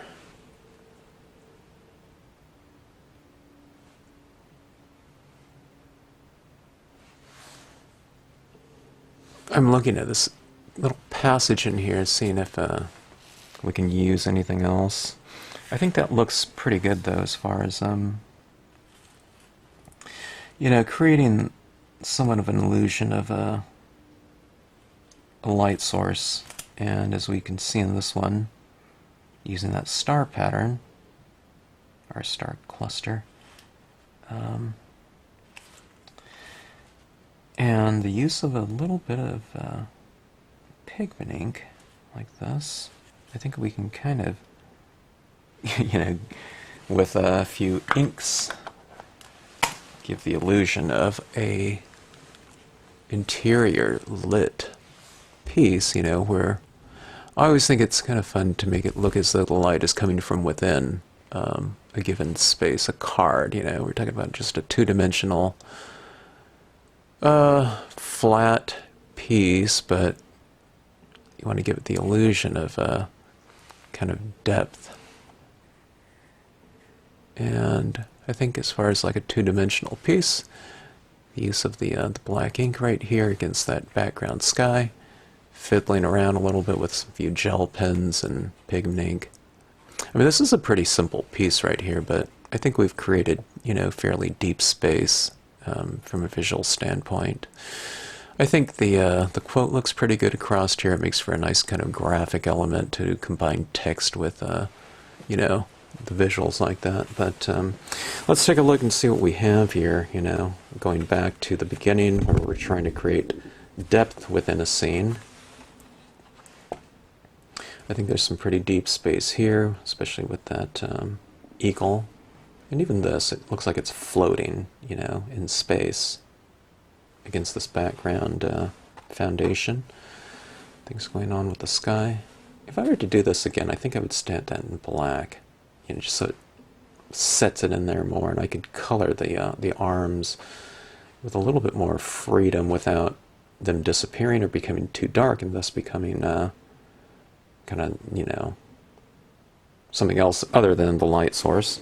This one here, we have some kind of nice dimension within the forms in the foreground by having that little light highlight on there, like this little kind of passageway of stars, with that moon rising up in between there, just by simply closing it in by having the clouds over the top of it. It would look fine too if that was open. You can do all kinds of things with stars up there, but just another version of it. The moonlight is sculpture, just some simple applications on these bony trees here, set against these kind of heavier ones. They look like like people or something like that. And I think, for monochromatic, I think this looks fairly deep in terms of